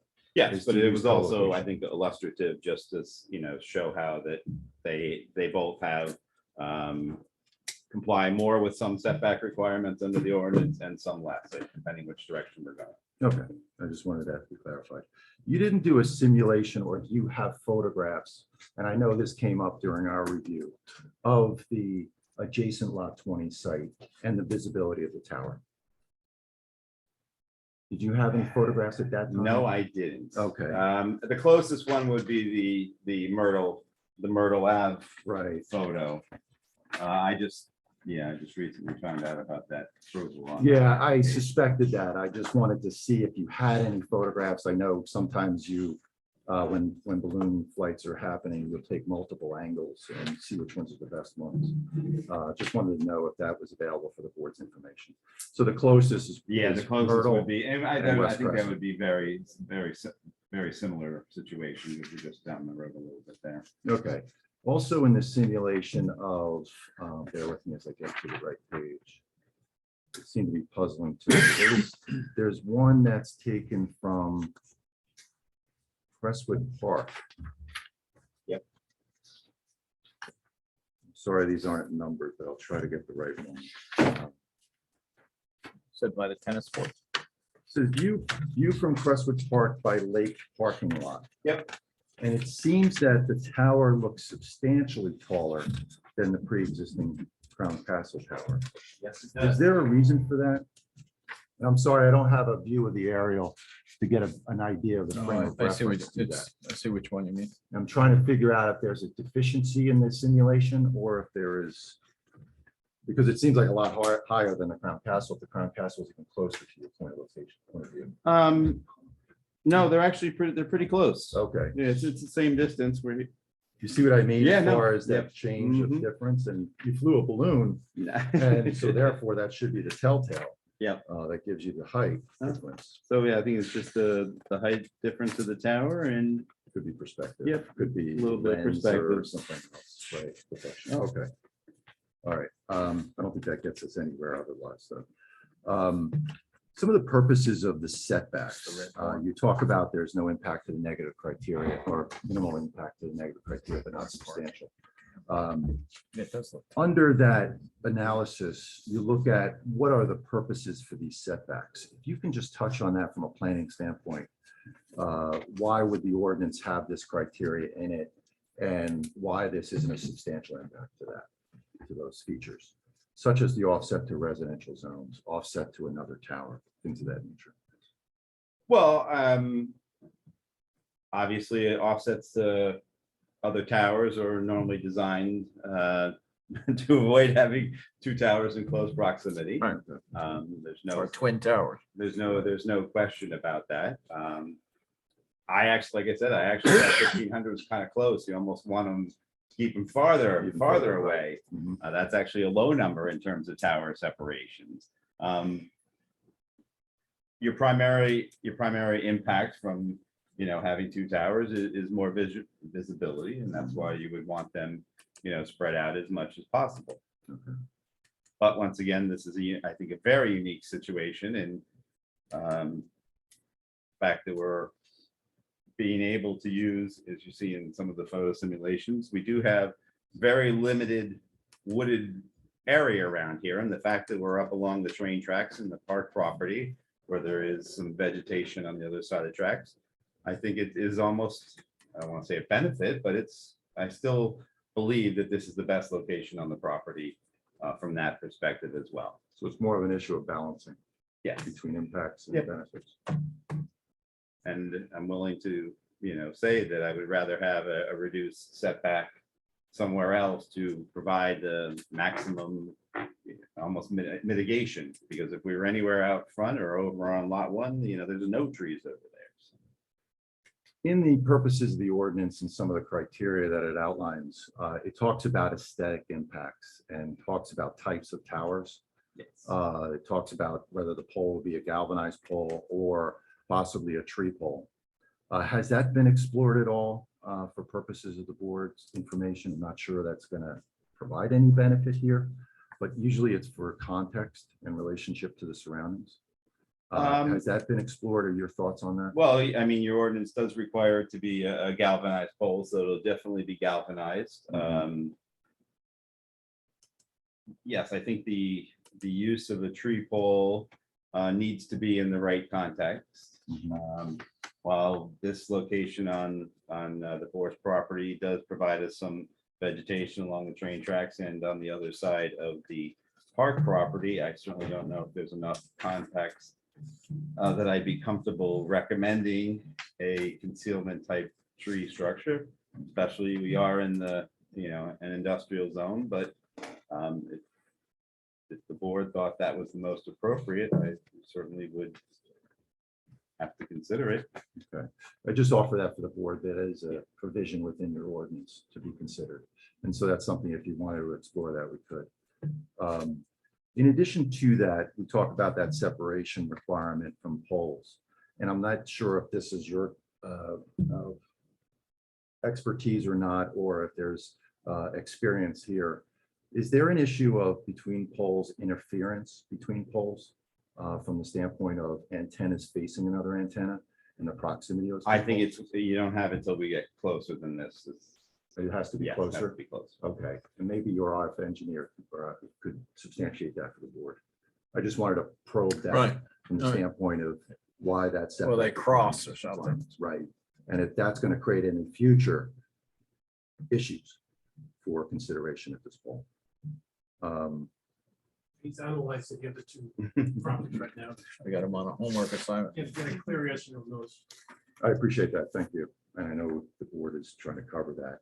You talk about the master plan. You didn't talk about any other goals within the master plan. Have you seen in our report some of the goals that might be relevant Yes, I did. to the application? Any thoughts on these as far as any impacts to the intent and purpose of some of these on balance? No, on balance, I think the fact that we are in the D1 zone where we're conditionally permitted, we certainly do.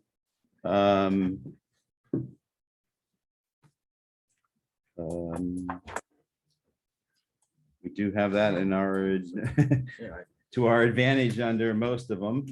Obviously, we are trying to, have the maximum setbacks from the residential uses, and be illustrated how we are on this location, and anywhere else in the one zone, we were not going to be able to create anything any greater. We are in a non-residential zone. We're trying to minimize the number of towers. I think we had extensive testimony on why we couldn't use the other tower. Co-location, once again. Minimize visual impacts. We just discussed that.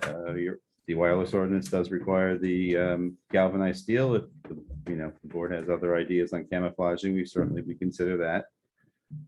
Enable the ability of providers to provide services quickly, efficiently, and effectively. I'm all in favor of that. Consider public health and safety. Mr. Strickland did address the compliance of their FCC license, and avoid potential damages to tower failures. Certainly, this is like any other structure, has its own building code. Will be designed in accordance with all required codes, and permits will be obtained. And the closest residential properties are greater than the tower height itself? Correct.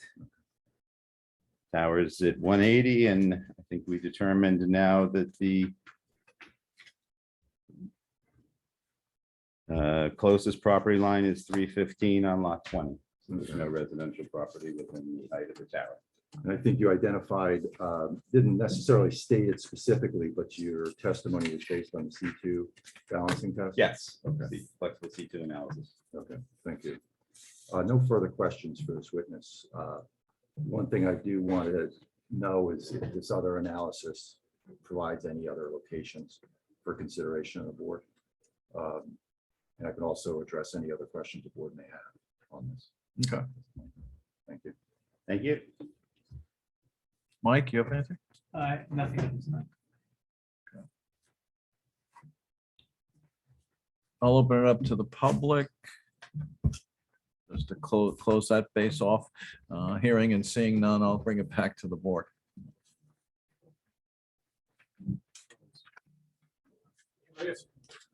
Why don't you step up by the mic so we can hear you, Mr. Strickland? So just in reference to the tree pole Yes. at Allendale and approximately Allendale and 17. There are three deficiencies with that particular site. The first, its ground elevation is 55 feet below the Bourse property. The second, that tree pole is approximately 130 to 135 feet tall. So even at the tip of it, it does not get over the ridge just south of it. And that's the same ridge line or same elevation you're trying to still deal with? Same basic elevation that we're trying to deal with here. Okay.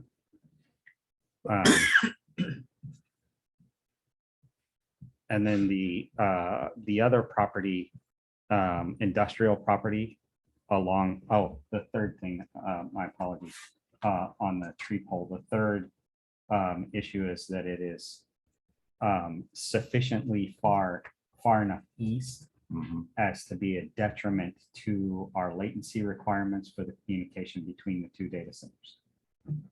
So Because of that distance, the increase in distance. because of the increase in distance to the east. Okay.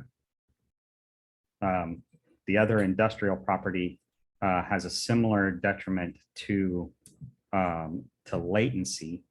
It is approximately 35 feet lower in elevation than the Allendale property. And of course, we would have to build a new tower somewhere, finding a willing landowner. Okay, so it would have to be even 35 feet taller.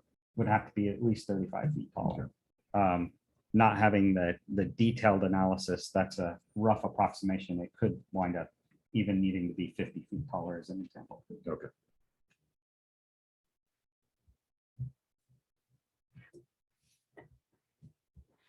Any other questions? No questions of mine, unless the board has any questions on that testimony. The other question you had brought up was the E zone, which is out on Borough Line Road, that might have similar. He said that was East. 35 feet lower. Oh, okay. Yeah, than the current site. That big a swing, huh? It's that big. Positive, Surprise, wow. right? Yeah. I guess because of celery form. Yeah, that is low lying there and it abuts it Right. out on 17. That's the park next to the industrial. Yeah, I got you. In- Correct. In the green area there, closer to the lake. Yeah.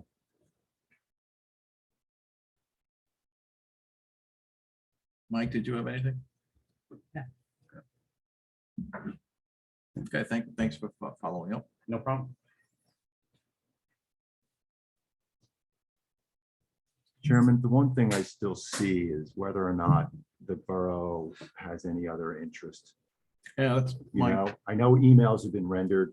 We haven't had a chance, I don't think, to fully vet that, in my opinion. I'll turn to the board attorney if he feels the same way. Because that is one of the other tests. There was a willingness to do so, and Right. there's not the willingness to accept the poll, but yet I think we have sites consideration of either additional at the recycling center, the water tower site. Is that the two locations that were possible? The water tower location as well? Yeah, the water tower location would require a 150-foot more or less pole. 150 foot, but that's in a residential That's area. in the residential area. Right. The tank itself is only 25 or something. Okay, Yeah, it's not one of the real tall ones. but the topographic grade change is higher Right. at that point. Okay. You can see as part of the proofs, you need to vet all the potential options that are here, and I think we've covered a lot of that tonight. No, I agree. Mr. Chairman, I do think we tried to do our homework. No, yeah. Working on it for a couple of years, as you can see.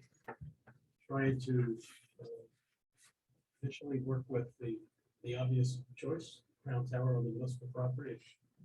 Then try to work with the town and then look at alternatives. And we landed on this property and under your ordinance. I think it's pretty clear that in the alternatives, the ordinance would direct us here to this particular. And having said that, we did reach out. I don't want to be a witness, but I know Right. I too reached out with no response. But I think that's a One- little unfair with the mayor and the COVID and all of that as well. So, and he may not have understood the repercussions, let's say. What's the game? Right. The result. Yeah, I guess, go ahead.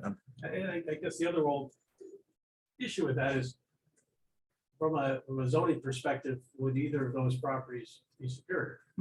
Right. One is, Well, it certainly would divide them. And I think there is benefit for that. At the water tower. Yeah. If we did it somewhere in the compost area or whatever, then it's 6 of one, half dozen another. We're talking about the same thing. Right. that's exactly right.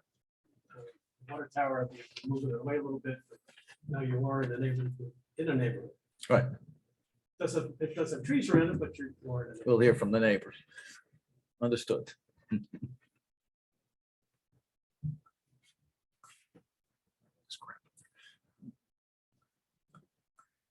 sitting too long.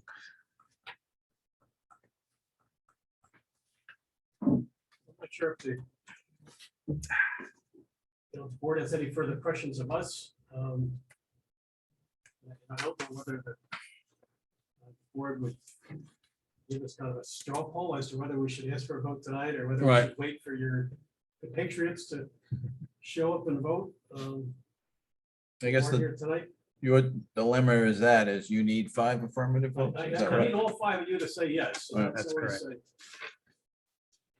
always a tough thing to do, even if you're not in Atlantic City.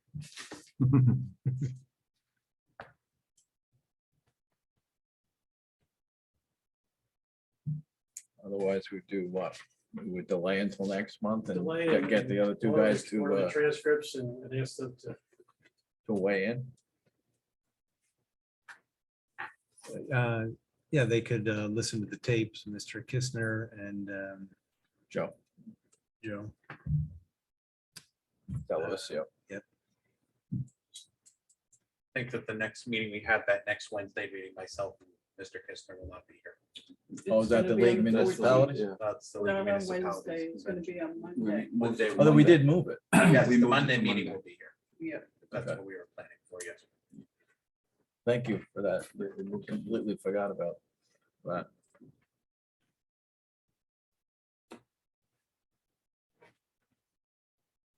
That or we do a straw poll, is that right?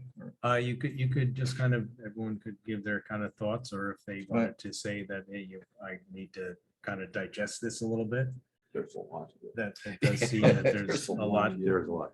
being, not thrown, being presented Yeah. to the Right. board members. It might be worthwhile to, put off a final vote or have Mr. Meese come back with kind of a closing argument in a way. After the other two members have listened to the testimony. And then have a determination at that time. Let's see if they have any questions. The other board members have any questions. I'm not adverse to that. If I can offer to the board, it's not an application a board sees regularly. Yeah. True. Yeah, there's new evidence here. You need to get your head around. Right, there's a lot of info we just got that I think I want to just think about. Right, I I agree agree. with the opinion of there's a lot of information to digest and consider. I'm in the same place. I mean, I live with, Right. in so many ways. And the other 2 board members, I think, value hearing. You. Because Mr. Kistner said all the time. All that and Delavicio's in the construction business, so that Absolutely. helps us. Absolutely. Usually has some good questions as well. So that, I think the consensus seems to be we would postpone, or we prefer to postpone than force a vote tonight. What were the next meeting? November, Monday. It would be a Monday, though, Monday, November 14th. because that's the League of Municipalities and people go off to Atlantic City for fun in the sun. Yeah, I was gonna be down in that city, but it looks like I'll be there the next day.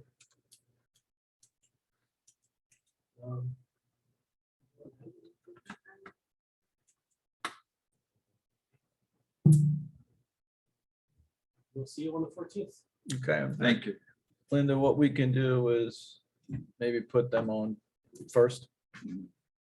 Just so, they're accommodating us by moving it back, and we can digest this, and then we'll let you guys come right away, and then Thank you. Thank you we'll very we'll much. do the vote. I may make it to Atlantic City after that. Depends on how fast you drive. We'll see about it. You don't want to be there that long, do you? Should we, with the, exhibits, We take them. take them and bring them back? Yeah. Can you sign the consent to continue also? And I thank you for it was a very technical subject, but you made it much more understandable. So I appreciate the folks that did testify and yourself, Thank you. that you made it much readily understandable, at least in my limited view. Chairman. No, I know there is a lot. Just procedurally, I know you don't prefer to have the exhibits, but I know there's two board members that have to review Right, they should the see them. transcripts. It may be helpful for them to see those. Why don't I to We do have the. But you have reduced versions of all of them. And Mr. Strickland, you were I think there gonna, was one that you didn't. you were gonna update one that was flipped. Yes, sir. So if we could all get that. why don't we update and we'll submit small size? Yeah, that would be great. Yeah, yes, if you, The only ones that you don't have to reduce are actually the site plans, which you have to pull aside. Or the aerial that we showed the sites, locations, to the photograph. There's a reduced. Oh, there is? I didn't see that. Okay. That part of the photo set? I don't believe that aerial was, not my set.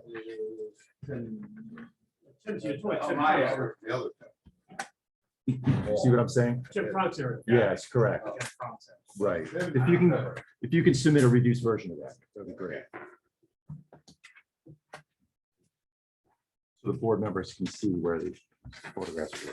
Do we have to make a motion or anything to do this, or how do we officially handle it? No, it's just being carried. Gary?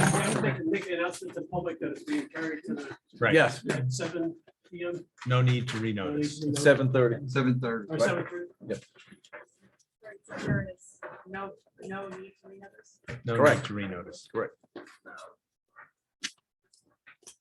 Or no additional notice.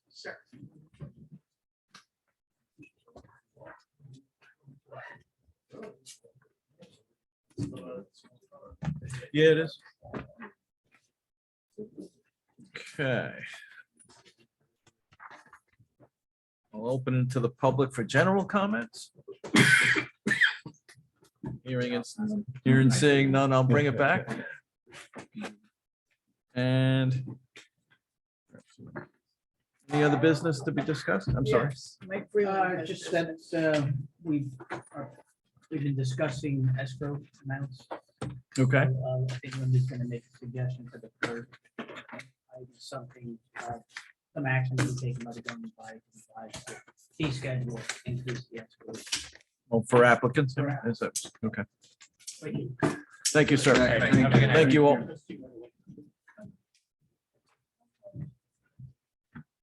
Okay. There's no other new business. I'll take a motion to adjourn. So move, Cerrito.